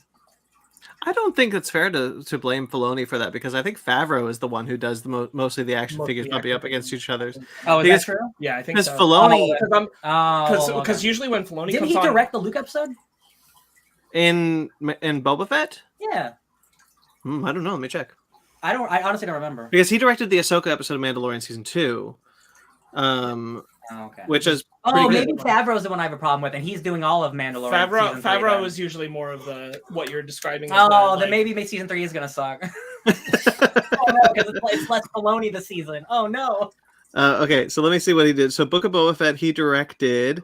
I don't know if he did. I thought he did. The chapter 6 from the desert comes a stranger, which is the first time we see Blueface.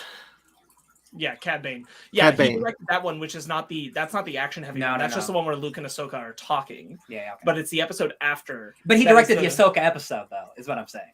Yeah, that's him playing with his action figures in Boba. That's a pretty good episode.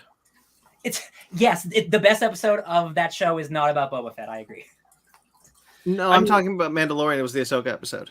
Ahsoka episode of Mandalorian where she's getting the first spear. time we see her in Mandalorian when she's going and fighting with the spear. Season Beskar spear. That's what we're talking about with the Ahsoka episode that he focused on. Favreau does more of the action figure smashing together because the episode Filoni did in Boba Fett, I think is more just important. He wanted to be there because it's Ahsoka meeting Luke. Yeah. And that was just like more conversational stuff, which is what I was saying. Like Filoni's much more hands-on about the lore stuff, which does have me afraid for Mandalorian season 3. Okay, but has me hopeful for Ahsoka. Okay. Yeah. Now I'm fearful for Mandalorian season 3. as we all should be. But I'm hopeful that Ahsoka is going to live up to what Rebels left behind because it has to. It has to. They said the words Thrawn. It's like we're getting Thrawn, which is the most exciting thing I could possibly ask for. Anything Star Wars related. Like, what would you want, Brian? What's the next thing you want to see? I was like, I want to see Thrawn. Bring that guy back. It's happening. We win. We all win. All right. That was Sparks. So I want to believe that Ahsoka will be good. It's a sequel to my favorite Star Wars show. Yeah. All right. I will do Gamera Rebirth. Last year they announced a Gamera animated film or series is coming to Netflix. I really like Gamera. I'm very hopeful to see him come back on look, it's a Netflix movie, whatever. I'm really glad to see that there's more Gamera coming. I think it's been long overdue. Godzilla's had it good for too long. It's time for Gamera to get squashed by Godzilla once more. I think because there's a Godzilla movie coming out the same year. I'm looking forward to more Gamera greatly. Yeah. Also, I'm also excited for the new Godzilla movie, but I didn't put that on my list because I put something else on my list. Also, it might be, isn't it? Maybe pushed back out of this year. No, Godzilla and Kong was pushed out of the year. The Japanese Godzilla movie is still coming this year because got it. Sorry. Yes. Yeah, because the Japanese Godzilla film, they want to hit the 69th anniversary. Nice. Yeah. Okay, Ben. To no surprise, The Legend of Zelda: Tears of the Kingdom. Yeah, it's on my list. I mean, how can I not? A sequel to one of the best Legend of Zelda games ever made, a direct sequel. Not just that, Ben. One of the greatest games ever made. Yeah, exactly. One of the greatest games ever made. We still don't know a whole lot about the story. We still don't know exactly what the hell is going on. Nintendo's been very tight-lipped about it. That's exciting. But man, I am excited. I cannot wait. This game and the other thing on my list are going to be probably head to head for my game of the year. I'm not going to say which one is probably going to win it because I want to play both of them first. But seriously, Tears of the Kingdom, the game that helped sell the Switch, the sequel to the game that helped make the Switch what it was. The Tears of the Kingdom, Ben. Oh God, the British Crown. Oh yeah, I still think Nintendo was kind of dumb for that, but oh well. What Ryan, you help back me up here. You're excited about this game too, obviously. Yeah. Whether it is just we're reusing, like they're doing like the Dark World thing where they use the same map but like flip it, reverse it. Whether they do that or not, because I've done that before, that's totally fine. I'm not worried. There's been like no bad Zelda game, so I'm not worried. The fact that it's a direct sequel and they're they're adding on to the stuff that you already have done, which is not something that usually happens in these types of games. Again, like they're very iterative. They go from this game's different from this game, different from this game. I mean, there have been other like air quote sequels, like Majora's Mask is a sequel to Ocarina of Time. Yes, that's true. Call it Link Between Worlds for the 3DS is a sequel to Link to the Past on the Super Nintendo. Yeah, we haven't got sequels so close to each other, is what I mean. Exactly. That's You're what I true. mean. You're 100% right. We haven't because the last mainline Zelda game was Breath of the Wild. Yeah. And then we're getting, I mean, we've gotten the remake for Link's Awakening, which I absolutely love. That's a fantastic remake. But Tears of the Kingdom being a brand spanking new Zelda game where we see Skyloft. We see the remains of Skyloft. So obviously stuff from Skyward Sword is gonna be made into this game. And Link's arm is all sorry, you also had the prequel, right? To Breath of the Wild game that came out in between. Oh, Hyrule Warriors. Thank you. Oh, yeah, the Dynasty Warriors one. Yeah, that's the Dynasty Warriors game. But it's set in the same. It also came out set in the same world. All that. Yeah, set in the same timeline as Breath of the Wild. What was I going to say? I was going to say something. Kingdoms. Yeah, Zelda. Link's arm. Well, Link's arm is all messed up. We can see that in the trailer. So there's obviously going to be new mechanics that are going to be thrown into it. The map is probably going to be jumbo sized even more than it already was. I still can't get over the fact that like after we saw that first teaser or trailer and like they showed like the murals and stuff and people are speculating that it's going to talk about and go back to like the 100-year war before and you're going to see what happened like with Ganon and how Ganon actually like sacrificed himself and all this stuff with Ganon. And I'm like, I want all of it. I will totally take. If you want to make your ultimate bad guy sympathetic, I will accept it. There is a Gerudo in the village in Gerudo Town who talks about there's a legend about how Ganon was originally the only Gerudo male because in the Zelda lore, one male is born to the Gerudo every 100 years, and that's who Ganondorf is. So if there's a chance, and there are things like, hey, if Ganon truly is, if the Calamity Ganon was born of Gerudo, that's on us. We're upset about that because that means we brought our home to ruin or close to ruin. And Ganondorf being the iconic, Ganondorf and Ganon being iconic, the main villains to almost every single Zelda game ever made. And the fact that you could see Ganon trying to get to the powers of the Calamity, I want that. I do want that. I want to see how he did it. I want to see Ganondorf. I'm ready. That's Mark. That comes out soon. That comes out May 12th. Hot dog. God damn it. Speaking of hot dogs. Ben, it's just gonna be me and you again, but I'm sure you're interested too. Let's talk about Final Fantasy 16. Oh yeah, no, it's actually that's number one on my list. That's the last thing on my list. That's number one. That's the hype. The hype is too real for that game for me. I'm gonna do my best to ride that train with you guys. Hell yeah. Like I'm trying to think because I was really excited for 15. The new direction, the open world, like driving. I was really excited, but like I think the last time I was truly this excited was like when I first played 10. Like 20 years ago. Like I don't know the last time I was like this excited for a new Final Fantasy game. Actually, the last time I was this excited was for 7 remake. That's fair. I don't have as much nostalgia for S7 as much as you do. The last time I was Oh, go ahead. No, what I was going to say is, I mean, I have some nostalgia for 7 because 7 remake was a brand new battle system, is a brand new everything, HD that shit up. But I can tell you that the reason why Final Fantasy 16 beat out Legend of Zelda is because as much as I'm excited for Zelda is technically a sequel. We have seen parts of this before, whereas Final Fantasy 16 is 100% brand spanking new battle system, new ways to play as your summons. It's the first major mainline M-rated Final Fantasy game. It's also the first like true next gen Final Fantasy because 7 remake came out on PS4, and it might be the first true next PlayStation gen 5 game. Yeah, I'm excited. I'm excited about it. I really hope we can get Brandon in on it too. I was talking to him. Listen, if we can somehow all play a like 80-hour RPG together, Jesus, that would be astronomically cool. Is it? It's not still turn based, is it? No. Active combat. Nothing Well, would make me happier. That's a plus for me.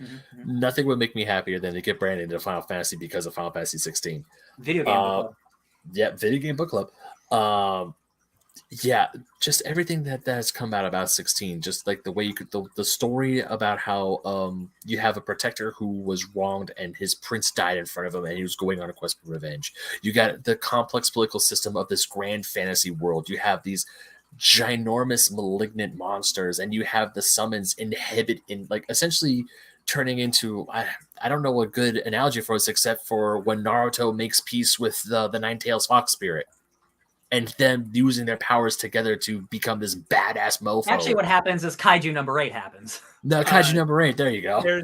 There's a term for it that I forget in Egyptian mythology for when human vessels take on the full Animal traits or whatever? No, I was going to say like the full presence of the gods when they operate as a vessel of the gods, and that kind of transformation. There's a lot of what I see in like how it's been described in Egyptian mythology feels present in what they're doing here with the summons. I love it. Yeah, and just seeing that and seeing that you actually get to fight as summons, you actually get there's like different.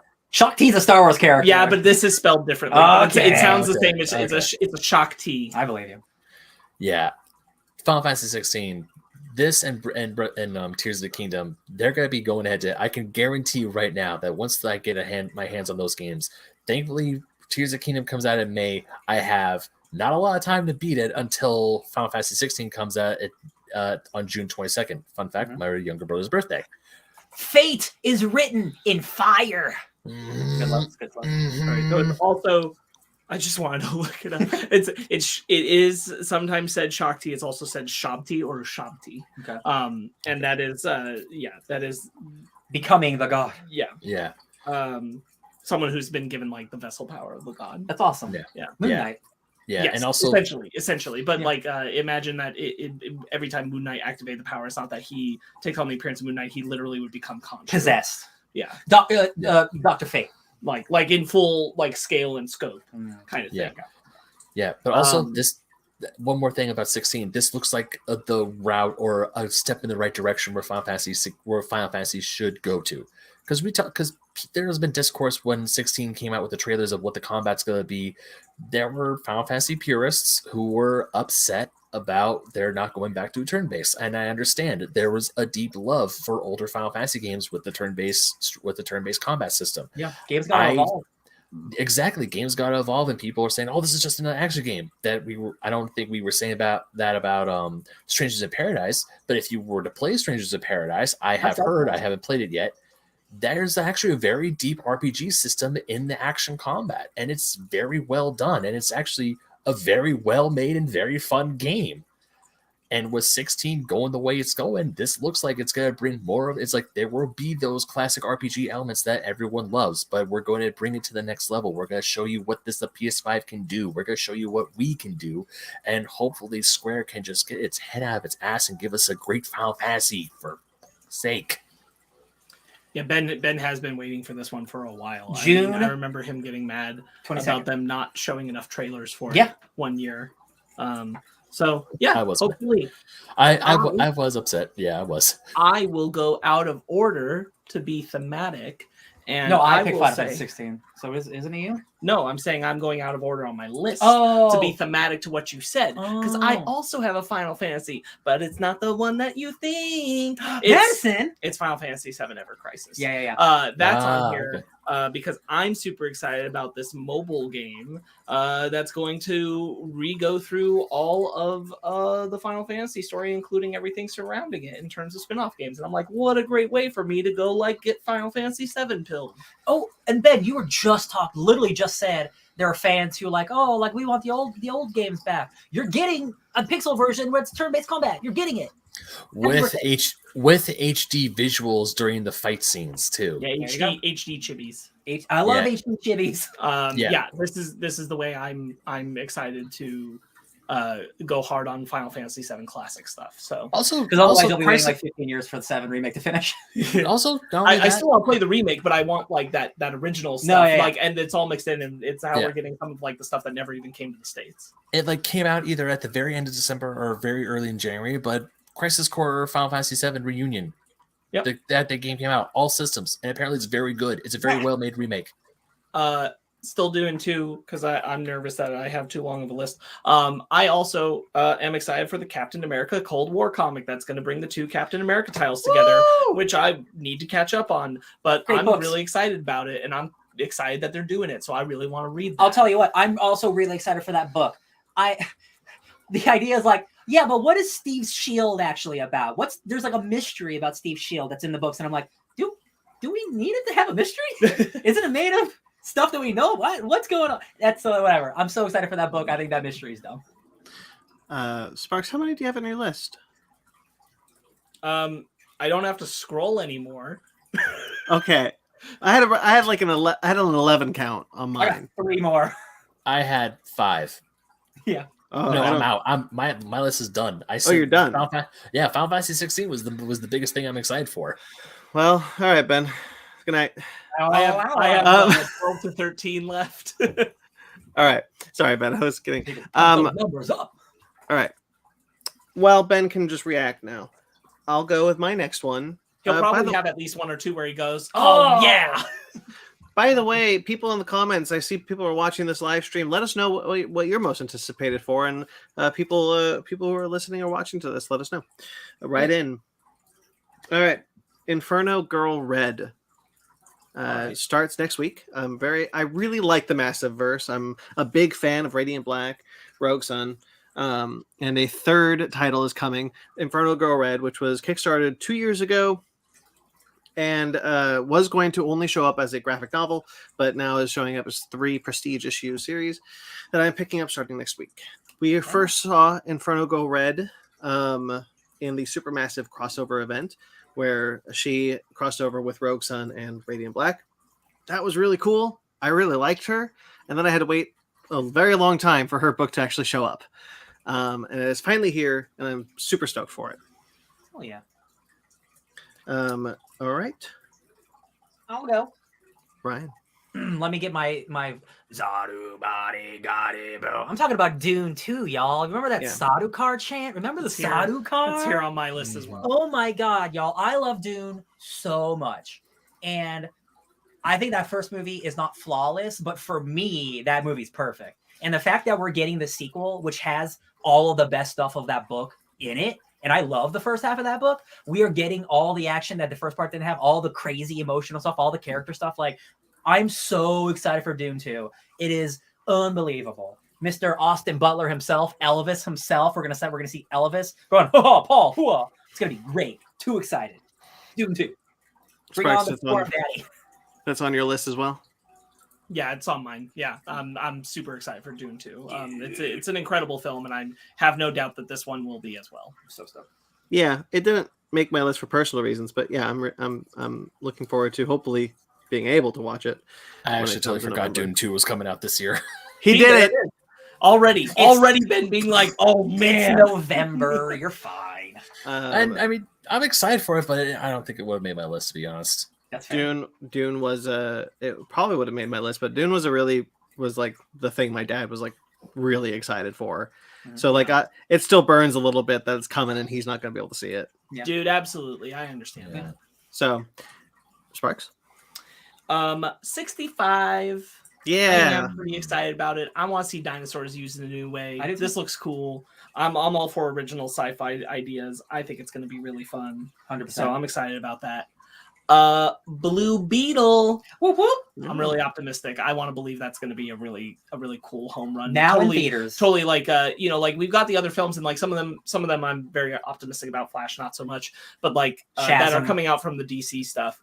But Blue Beetle, I think by the virtue of having less attention brought to it, I think it might be like a surprise hit, and I'm really hoping that's the way it goes. And it being originally supposed to be just like a small, like an HBO Max movie or whatever, like, and they moved it up. It could be a really good small self-contained story about, hey, this is Jaime Reyes and how he got scared. And like, I don't believe anything that Zaslav had to say about the Batgirl movie not being good enough to release. I think he's full of shit. I'm 100%. sure that's not true. However, he clearly also looked at Blue Beetle and went, well, I can't cancel that one.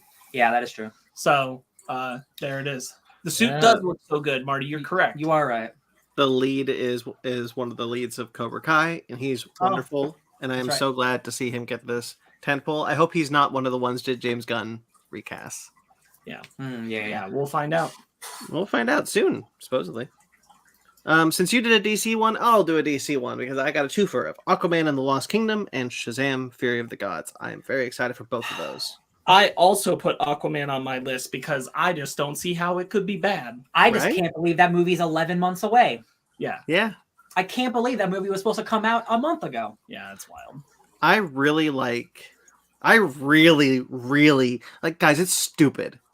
You know what? It's ridiculously stupid. The amount of love I have for that first Aquaman movie. It's a good movie. I adore it. Like it's my favorite of the DC films. I'm like super stoked for Aquaman and the Lost Kingdom. I've loved it ever since the title. Can't wait to see more of Jason Momoa as Aquaman. I can't wait to see more of all the cast except for Amber Heard. James Wan bringing his A game, everything in the sink included. Once more, like I'm so stoked. I need more Black Manta.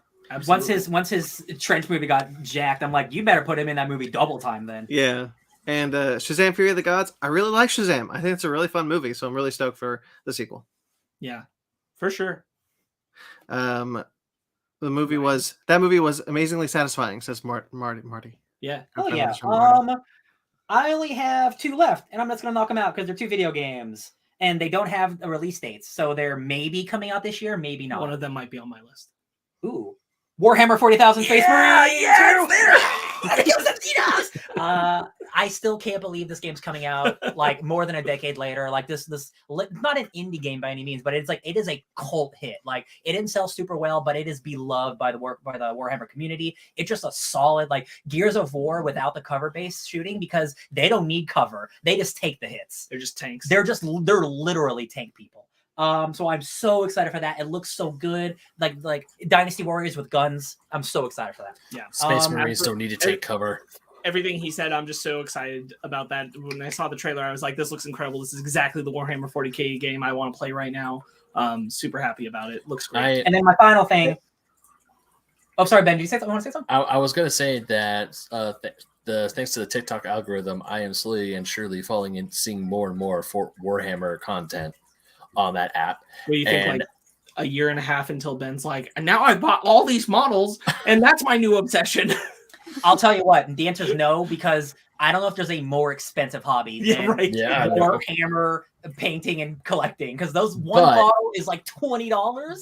But $100? Get out of here. But there may be a chance I could read the Horus Heresy sooner rather than later. Borrow it from Brandon. He still has mine. I see it. It's right there. It's a great book. Dan Abnett. I love the book, the Marnius Calgar books. I have the Sisters of Battle books. And ever since I remember seeing the trailer for this, you guys, I'm like, you know what? I'm ready to start playing some Warhammer Space Marine 2. Let's go. My last one. We only got a short trailer, but it was the most surprising thing at I think the Game Awards, and it's the new Hellboy game, Hellboy Web of Weird, which I'm not sure if it's part action game, part Telltale game. We can't tell. But the cell shaded comic book look, like it is just Mike Mignola's art brought to the screen, and that is incredible. I can't believe this is real. Lance Reddick as Hellboy, right? My man, I love Lance Reddick. You deserve better after Resident Evil, my guy. It's so good. I am so excited for this game. And again, it could like end up being like a terrible little thing that like they shit out. Who knows? But like that first trailer hyped me so hard. Yeah. I really hope it is part Telltale game because like he is a detective and he talks to people. Besides just like he's a shooter, but he's also a detective. So like if we can do a mix of those two types of games, I will be so happy. Too happy. Right. I agree. Sparks. Dark Web, the comic that's coming out, featuring. It's on issue 3 already. Yeah. I won't get to it for months. Okay. Yeah. So it's one of my most hyped things is to read that baby all the way through. So I'm excited about that. That makes me because it's got my boy in. So I'm very happy. He's being a bad boy. Lupin the Third versus Cat's Eye. Ben, if you want to bring up Mag's comment, he also mentions one other thing that TMNT Mutant Mayhem, which is the TMNT movie made by the guys who did Mitchell's vs. the Machines. Yes. Hell yeah! Yeah, baby. Mm-hmm. Yeah, baby, let's do it. I love those designs. After Puss in Boots, Sparks and I had a long conversation on the state of animation, which probably should be an animation station episode. We'll probably do it in Puss in Boots. I'm very excited for any movie that wants to do this type of CG, 2D, 3D animated style. There's a new Amazon Prime Lupin movie coming out. That's what he's talking about. Interesting. Looks very cool. Thank you for telling us that. Scared of the Killer Clowns video game this year. Killer Clowns from Outer Space. Yeah, that game. So, sorry, real quick, because you brought it up. There's a Killer Clowns game and there's a Texas Chainsaw Massacre like multiplayer game coming out, and they both look really good. And that's just a great world we live in, where Evil Dead exists, Dead by Daylight exists, Chainsaw Massacre, all these exist. I love it. Interesting. Okay, sorry, I was looking up the cat's eye thing. Yeah, thanks for bringing that to our attention, Meg. Hell yeah, I didn't know about that. That was Sparks. Yeah, I got one more. So I'll say Win or Lose, which is the Pixar television show. It's their first TV show, like actual TV show. Have we seen anything about that? We have only glimpses. It is a Little League. It's about a Little League. And it's Pixar's first dedicated actual, like, not a series of shorts, a television show. And I'm very excited about it. I have a lot of faith it's going to be quality and cute. So I'm super, super optimistic for it. So that's one of them. Hell yeah. Me too. Cool. Then I'll just finish my list then. I've only got 3 entries left. Okay, Monarch? Well, you and I can go 1-to-1 for the next bit then. Oh, okay. I'm sorry. I misheard you, and I thought that was your last entry. No, that was just me doing another, because I'm doing 2 at a time. All right, so we'll do one and one. So I'll go with Monarch. Yep, that's also on my list. The Godzilla Apple TV Plus series. I'm very excited to finally get a TV series live action on Apple TV Plus with Godzilla. The creative team behind it, Matt Fraction, is working on it. He's one of the writers. A lot of great writers and directors attached to it. Toho gave them permission to use Godzilla on the small screen, which is wild. Who knows how often he'll be in that show, but it's still cool because we're getting the continuation to what is still my favorite MonsterVerse entry, the 2014 Godzilla film.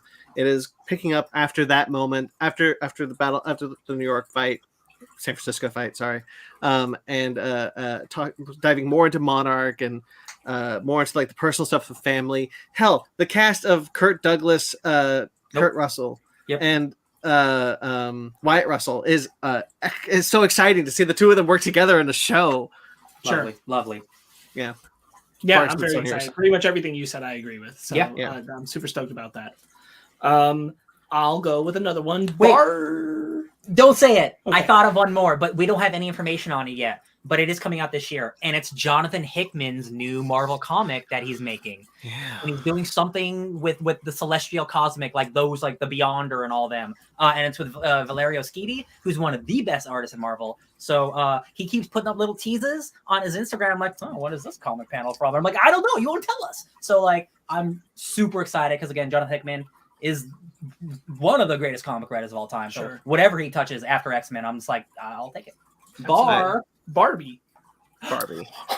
Did you want to say something about it, Brandon? Well, no, I wanted to say so real quickly. The Skull Island animated show is kind of a bracket underneath Monarch because I'm not as excited about that. But if it's coming this year, I'm interested.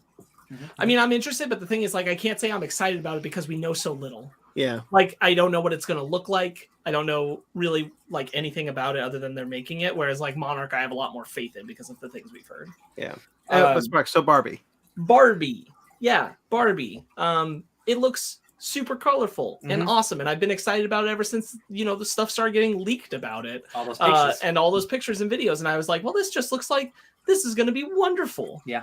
So I'm delightfully excited for Barbie. Greta.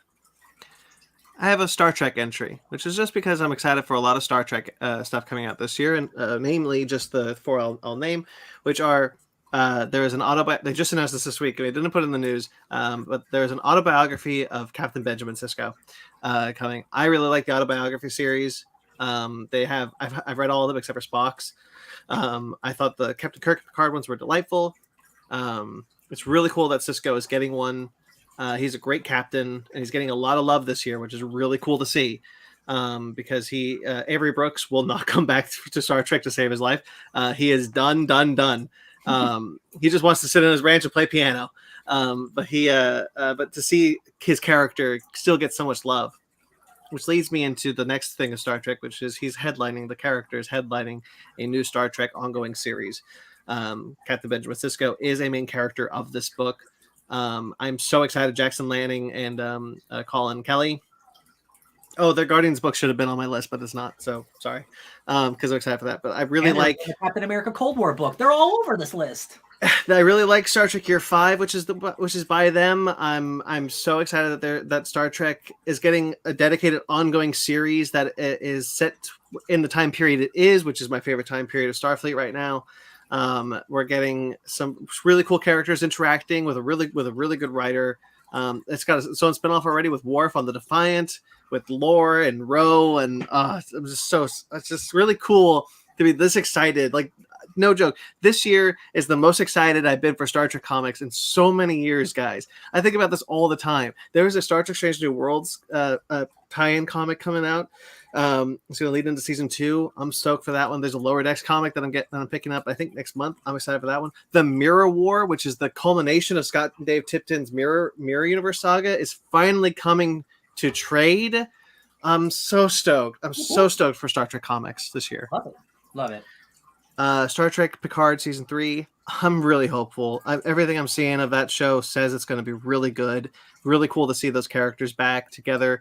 There was a small brief teaser for the football game that's happening next week, where they're going to reveal the last trailer, which we see the Enterprise F, and we see all the characters sitting around a conference table, and that, like, it's just. I know Star Trek Picard has let me down twice before now.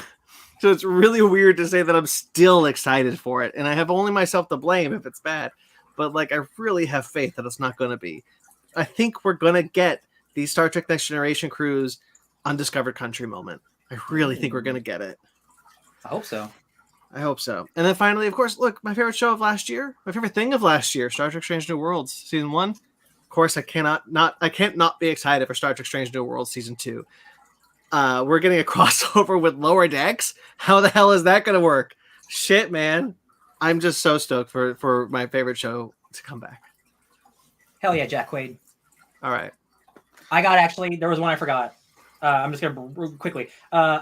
Star Wars Jedi Survivor. Because I love Dark Souls, and I love the Dark Souls franchise. And if you switch a sword, I spit everywhere. If you switch a sword with a lightsaber, I'll be happy. And that first game's pretty good. I don't think it's perfect, but, like, if you give me another one of those where it doesn't look like a brand new game, it looks like it's an iterative sequel, which again is not always a bad thing. Like, I just played God of War and I mostly enjoyed it. So, like, if it's just like a kind of better version of that first game, I'll be really happy. Right. Because I love Dark Souls combat. Give me a parry. Let me parry. Oh yeah, give me a shield. I love it. It's just a nice different avenue to be exploring in Star Wars right now. Yeah, and having like a little bit of challenge. I just always enjoy it because, like, it's not like, you shoot them up. It's like, I kill 1,000 stormtroopers. It's no big deal. Yeah. All right. I'm going to say a different one than the one I would say right now, because I'm pretty sure it's Brandon's last one. So I'll say a different one, which is They Clone Tyrone. The Netflix film that's coming out this year. John Boyega has been pretty happy about this project ever since he started on it and talking a lot about it. Tiana Paris on this one too? I think so. Yeah. And Jamie Foxx. I'm really interested in this. I'm hoping that it's a really solid hit for Boyega and just a solid film in general. So super interested, super hyped. I forgot all about that one. Yeah. Yeah, I saw the Netflix trailer for this year, and I was to see if anyone was going to go on my list. Clone Tyrone is close, but I'm interested in a few of those, but none of them were eye popping. There's that Millie Bobby Brown fantasy movie that was just kind of cool. Yeah, whenever that's going to be, and whatever that's going to be. My final one, my number one thing, it's the only one in order. Yeah, the one I'm most excited for of next year is Indiana Jones and the Dial of Destiny. Yep, that was here too. Yep. Baby, I've seen the Indiana Jones films so many times. Just this year alone, we're only 3 weeks into this year. I am jonesing for more Jones. I really love the Indiana Jones franchise. I was remembering like my cinephile youth and be like, well, Harrison Ford was actually my favorite actor for a really long time. And then I saw Firewall and I was like, well, I guess you don't care about movies anymore. Yep, I remember that. Yep. I remember Firewall. Yep, that mid 2000s period. You're like, oh, I'm a paycheck man now. Yep. And I think that like we're switching directors was a good idea because I really like James Mangold. I think James Mangold has really nailed it. That trailer made me cry. Like, I'm just so excited hearing that theme song, having John Williams come back to compose the score. I get to experience the Indiana Jones theme song on screen one more time.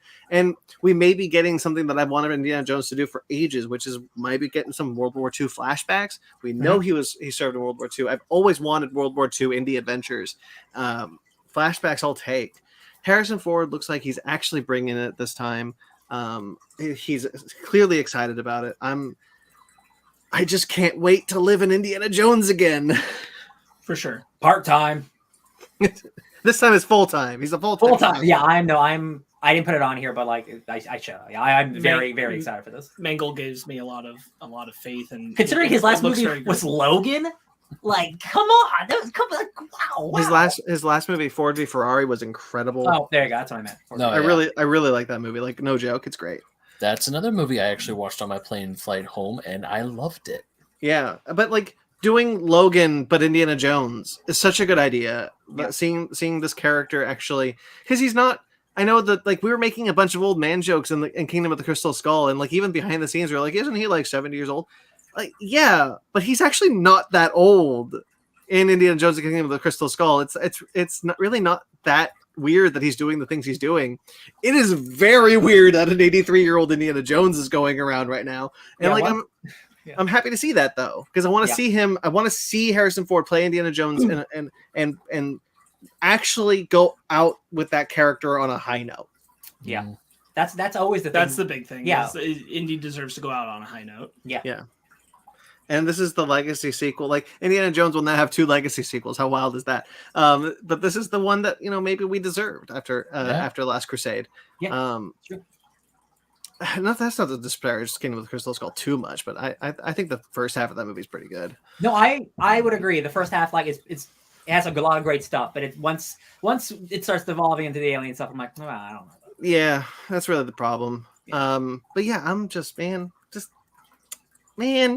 Jones, guys. It is really cool, and like, I bet if Spielberg were directing this, I would still be excited. But the fact that it is a new director and one as good as James Mangold does make me more excited than I think if it was Spielberg coming back, to be honest. Yeah. Yeah. Maybe if he did Fablemans, then this, I'd be like, oh, Spielberg's back. But like the fact that it's Mangold and like that dude certified, like every movie is certified. So like that's really exciting. Yeah, I'm just so glad to see Harrison Ford back as this Look, character. I think Spielberg has a different taste for what kind of movies he's good at making now, Mhm. because like I've seen like some of the cinematography from West Side Story, and then like looking at the Fablemans, and I think there's a flair of cinema that he's comfortable with making right now, and Indiana Jones doesn't live in that style anymore. Yeah, and I think like his version of making Indiana Jones would be too close to like Ready Player One, which I don't CG find stuff, yeah. which I don't find visually spectacular. I mean, Kingdom of the Crystal Skull is a lot of CG. That entire jungle sequence is CG basically. So but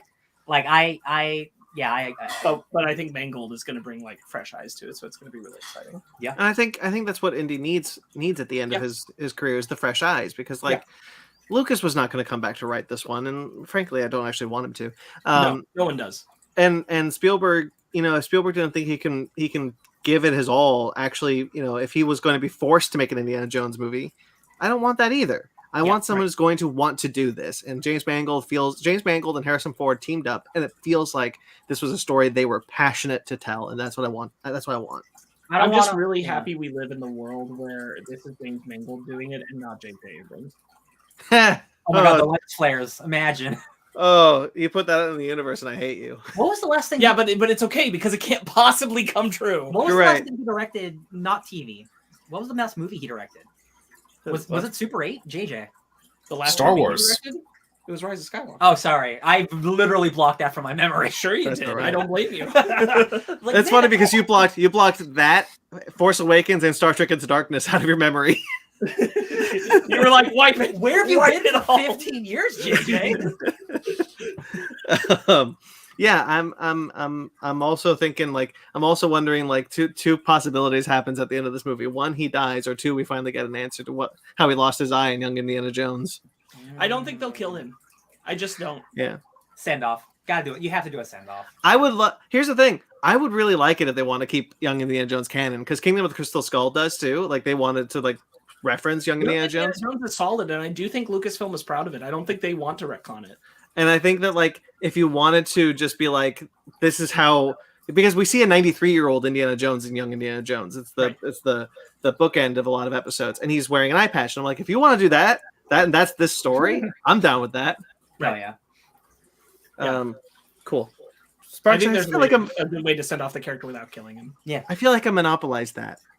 No, absolutely. I wanted you to. I wanted to hear everything. I'm excited for it. It was on my list because I'm excited for it. But like, you go, man. You go. All right, but that's it. That's our top whatevers. I have one more. You have one more. I'm I sorry. saved it for the bottom. Oh, Because I'm pulling a Brandon and I'm doing a little bit of a smuggle with this, and it's Scream 6. see, I had it on my list, but I didn't say it because I feel like we talked about it with the trailers. You're right, but here's the reason why I put Scream 6 at the bottom. It's because I'm not just excited about Scream 6. I'm excited for Ben to see the Scream franchise. I'm excited for all the things we're doing on the podcast this year. Yes. I'm excited to do the franchises we're doing this year. It's a spooky season for all. I'm excited for the basement arcades that we might get to pull off this year. I'm excited for the pause menus that are going to come. Absolutely a Final Fantasy 16. You guys getting to do a Legend of Zelda show. I'm excited for the year here on the podcast because we've got a lot of things we'd like to do. True. And I'm excited because we're going to support each other through it, and I think it's going to be really awesome. Yay! I love supporting Yay. that. There are two projects that I don't want to put out there because I feel like it would jinx their creation, Don't do it. but that I am excited for. Hell yeah. 2. I know. One starts with an M, one starts with a T. Oh, well, I mean, but that's not a creation. That's a continuation. I know, but it's kind of a new thing. It's kind of a Sure. it's a new iteration. Yeah. No escaping the Scream train, says Matt. Hey, and Ryan already said like maybe digital long box this year, so like it's gonna be a good year, guys. Yeah, and I think we have a plan to actually make to. I think our problem has always been the week prior to doing something. We're always like, do we want to do this incredibly impossible thing? And I think we've got a good plan to find a way to balance everything we want to do with the shows that we're doing, with the time that we have, and I think we can actually. You know, I said this to each individually, divide and conquer. You know, we'll do much more if one or two of us say, you know what, maybe I can't do this one. Yeah. And Even then if it breaks our hearts. God of War. and we'll get more stuff out that way, and we'll all be happier. I think. Yeah. Book club. Shall we Book it up. book it up, Buttercup?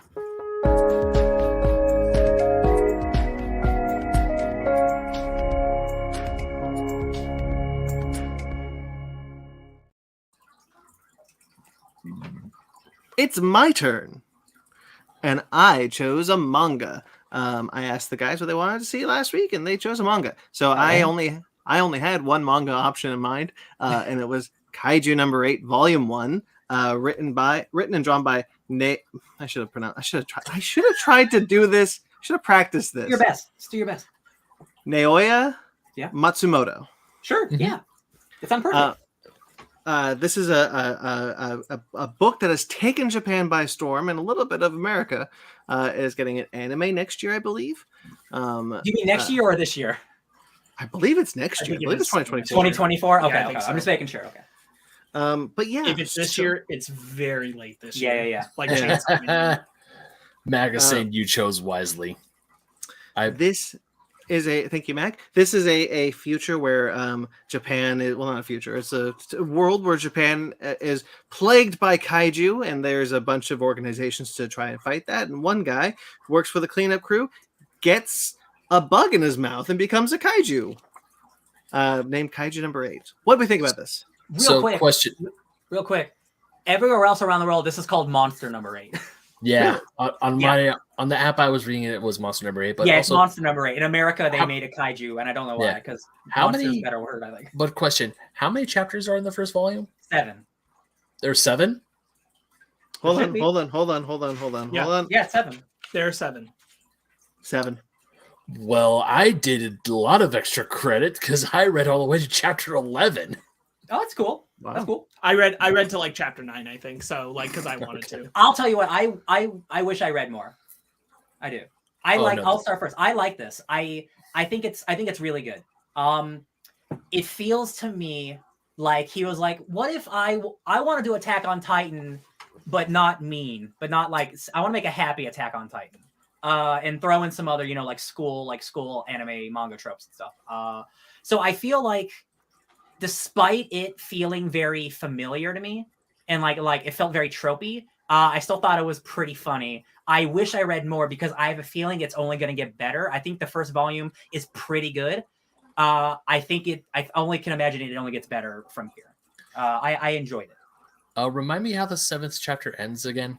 So It's like him like in a pose, like he just beat some dude in front of a lady. That. Oh, okay, yeah, it does. yeah, go I couldn't on. stop there. I couldn't. Yeah, Stop there I personally. kept because there wasn't a really like the first volume contains this and this, because I was trying to think of other manga I have is like there's only like 10, 11 chapters or so I just read down to chapter 11.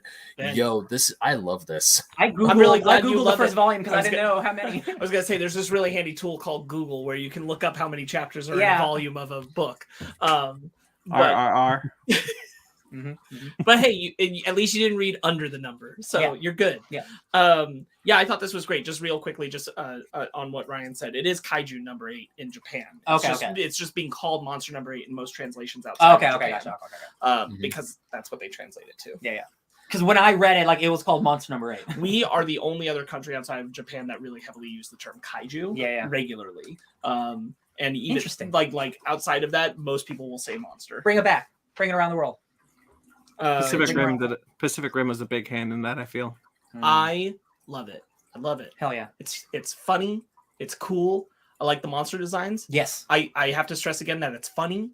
I think the humor is on point. Mm-hmm. I specifically highlighted the moment when his body is just getting out of control when he's running down the street and he's getting tentacles and then he eats a bird and he's like, Ichikawa, I just ate a living bird. But nothing makes me more happy than the I really gotta take a piss moment and then he pees out of his nipples. And then the face of fear that is on him of just, what have I done? That was such a good moment. And at the thing, no one would dare take me as their bride now. Just leave me here to die. It's just so good to have this like monstrous looking character have these emotions expressed. I love his design and so much. his humor. Like his design looks awesome, and like when he's not reacting to something, he looks just really cool. And then he's bubbling up and he's falling apart, and it's so good. It's so charming. It was so effective. This made me laugh. Like, no, I can never be somebody's bride. I'm gonna die right here. You never could have been anybody's bride. Or like his struggles to maintain his human form. Oh, so he's getting like some of the jaws and not being able to maintain it. I cannot get that to focus enough, but you get what I'm saying. I'll tell you what. Despite it being funny, I think like some of like the earnestness near the end where it becomes like serious, and he's like, "There's no way I'm giving up this time. I'm actually I'm gonna do the thing." Like it feels like earned, and it feels like this is like a moment. And like I think that was pretty good. So I really loved this. I had a really good time with this. I thought it was very funny. I really like the artwork. I think there's some great motion here. The pacing of it is really quick and it moves and it's cool. I love the artwork. There's a couple of splash pages like the one I'm showing on the screen right now. There's also one where he like punches a kaiju to death, and like there's like kind of a 2-page spread or 1.5-page spread where he's raining blood, which I think is a beautiful page. So I had go ahead. I was gonna say like the descriptions of the monsters. Like you have like your main monster, and then you have like the after beasts, which are like the smaller monsters that come off of him, and like like they're separate but the same. It really reminded me of like the Thing, how like multiple things can exist. The Yoju and the Hoju. What'd you call me? Hoju. That's what they must have called in the translation that Brandon has, because in our Sorry, Hanju. Sure. So here it's Hanju and Yoju. Hanju is a main beast, and a Yoju is a residual beast. Yeah, we got terms like after Beast. Yeah. After Beast, interesting. I read this on Manga Plus. Me too. So I don't know why there's a different translation than what he has, because I have read it like on a legitimate source. It's probably because it's the physical book and different translation teams. They do the direct translation of every term, and then the official printing won't always do direct translation of every term. Interesting. Official English printings will sometimes just leave the Japanese terms. So what would be technically more accurate, this or his book? Technically, yours is accurate because it's translating the term. Okay. But Brandon's is not necessarily wrong. No. I'm just curious because I didn't realize there would be two different translations. Here's the this is the same thing as where some will say in Bleach in English translations, like they'll refer to the Soul Reapers as Soul Reapers, but in Japanese they would still call them Shinigami. Oh, okay. So why haven't they retranslated Krillin's name from Kirurin? or Frieza to Freezer, because some things are too embedded in American pop culture. I love Freezer. Yeah. My whole thing is I'm super glad I read more than I was supposed to, because I love how the first volume ends, and the more I read, the more there's more characters, and I'm not going to spoil it for you guys. I definitely highly recommend that you keep reading past chapter 7. Just keep going. I'm probably going to keep going. I stopped. I can read it for free now. I'm going to. Exactly. Where I stopped, I was like, I'm pretty sure that's the end, but man, I want to keep going, because this is a really touching story, and the part where he fights the monster, when he beats up the monster and saves the little girl, and the little girl thanks him right before she leaves. I was like, that's the hero moment. That's the part, because I was thinking, oh no, he's gonna be revolted, and he is at first, because he's a hideous looking kaiju, but then when the girl's like, oh, but he saved me, I'm like, oh, this is good. This is good. It's good shit.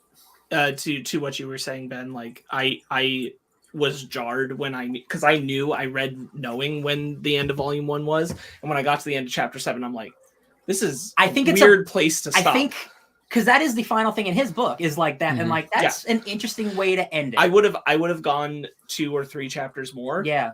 But the thing is that I'm surprised, because generally this is not an American thing. This is in general, because the volumes are the same between the countries. Generally, it feels like the first volumes are usually longer than the rest. Yeah. Because they're trying to get you in. And so I was very surprised that this one wasn't up to 10, because Ben's right. Most would usually be about 10 or 11. I want to say because chapter 1 was double in size compared to the other chapters. That's true. So that could be the reason why. That was an interesting. I would have even just done one more chapter. I wouldn't have stopped it there. I think you've still got enough going to keep people wanting to read the next part. I really like. Real quick, Brandon. I really like that him being a failure and not joining the task force or whatever, and him being a monster gut sweeper actually benefits him in the end, because he knows how to attack them. I think that is an awesome page. I know the monsters from the inside out. Yeah. Attack the soft spot, do the tail thing. I'm like, oh damn, this is all coming for a full circle. I wanted to touch on that too, because I think it's really great that they did the here's how not everything about him is that he's useful now because he can punch things real hard. Yeah. But he's actually useful as a support person just on his own with his own merits and his knowledge. And I'm really glad that they did that, because I really appreciate when those manga and anime stories go out of their way to be we're thinking about things differently than just as a straight up shonen smash it. Aaron from Attack on Titan. Yeah. That's what I thought this was going to be, but I'm really glad it wasn't. What are you gonna do now? All Might, punch it harder. Yeah. Real quickly on the translation thing, I was curious about this. So I had the Viz app where you can read this as well. And so I turned to a page where I knew you'd find your targets are the 36 Hanju and Yoju position on the wide open. I found that. And in the Viz app, it also says Hanju and Yoju. Well, yeah, because Viz publishes the book. Oh, is that why? Yeah, so it's going to be the same on the app. So but on Manga Plus, where Ryan and Ben read it, Viz didn't publish it? That's right, because on Manga Plus, it's translated immediately. So it's being translated from the Japanese immediately. It's not doing the week's conversion for the version that's going to be put in print here in the States. It is the translation that is happening in the moment. So they are just taking the Japanese literally. and translating it. And sometimes what ends up happening when you're Americanizing it is they'll reterm things sometimes to be more appeasing to an American audience. That's all it is. Evangelion, like the third child or third children. Yes, exactly. That's a great example. Yeah. Yeah, just interesting stuff. I enjoy. There was a really funny moment where they put on his thing is like, we've never seen anyone do zero before. It's like, this guy's zero, and it's like, what? Oh yeah. Pulling out Mag's comment. I know the main character's pain of cleanup work, but gets by and wants to do better or matter. Hell yeah, Mag. Yeah. He's a champion of the working class. Hell yeah. And here's the thing: he's 32 years old. Yeah, like that's so rare to see in manga as a character. I mean, Goku's 40 now, but we met him when he was a child. Yeah, we met him. Yeah, when he's a baby.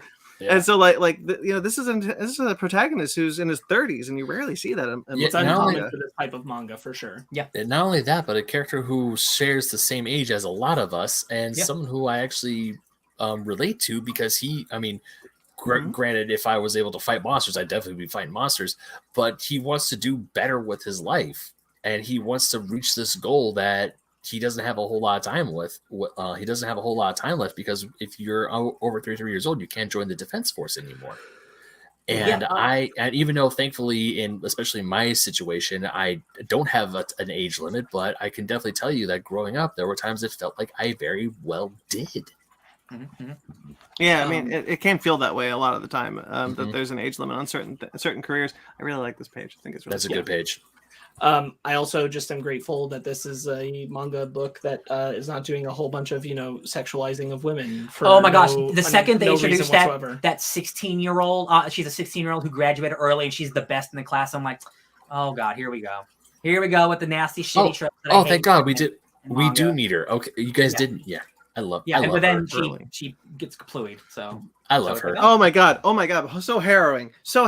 Like quite frankly, because I like this character. Like, she's kind of smug, but she's written in a way that she's appealing to. She's also her piece of shit father. She is so awesome. Yeah, she's that's a trope for a reason. And so when she gets shot, you're like, oh shit. Like, you feel, because you're still new in this book, you're not quite sure what the stakes are right now. Like, can this character you just met, can this character die? Is that the type of book we're playing with? And so you have this moment where your heart kind of stops, because like, oh my god, did you just kill this new character that I enjoy? Yes. And also, it's like she's a tsundere, but she's not really a tsundere. I don't get that reference, but that's fine. Oh. I really like. I love that he gets possessed by this flying worm thing, which just goes like, "I found you," and then just goes right into the mouth, and I'm like, "Wow, I wonder what that's all about."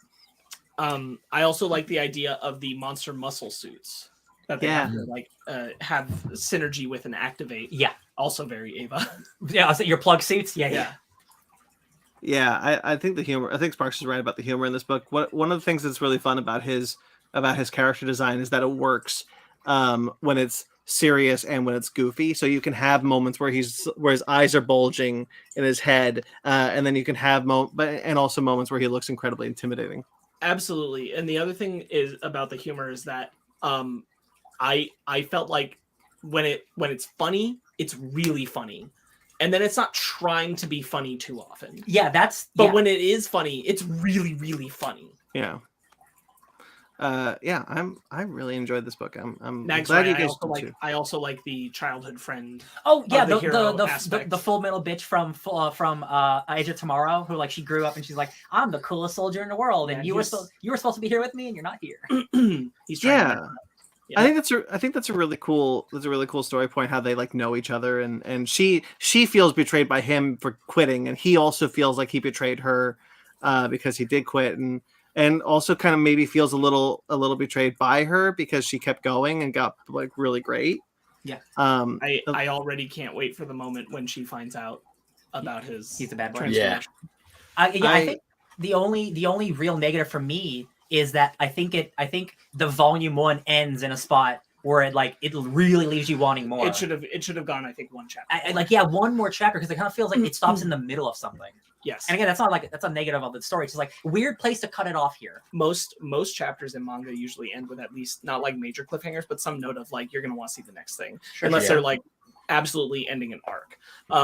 And I do think, because I did read the next chapter, that you could have just put the next chapter at least into this book. Yeah. And then there still is like another thing that happens at the end of that chapter that's like, you are going to want to see what happens next. Yeah. I really like his friend.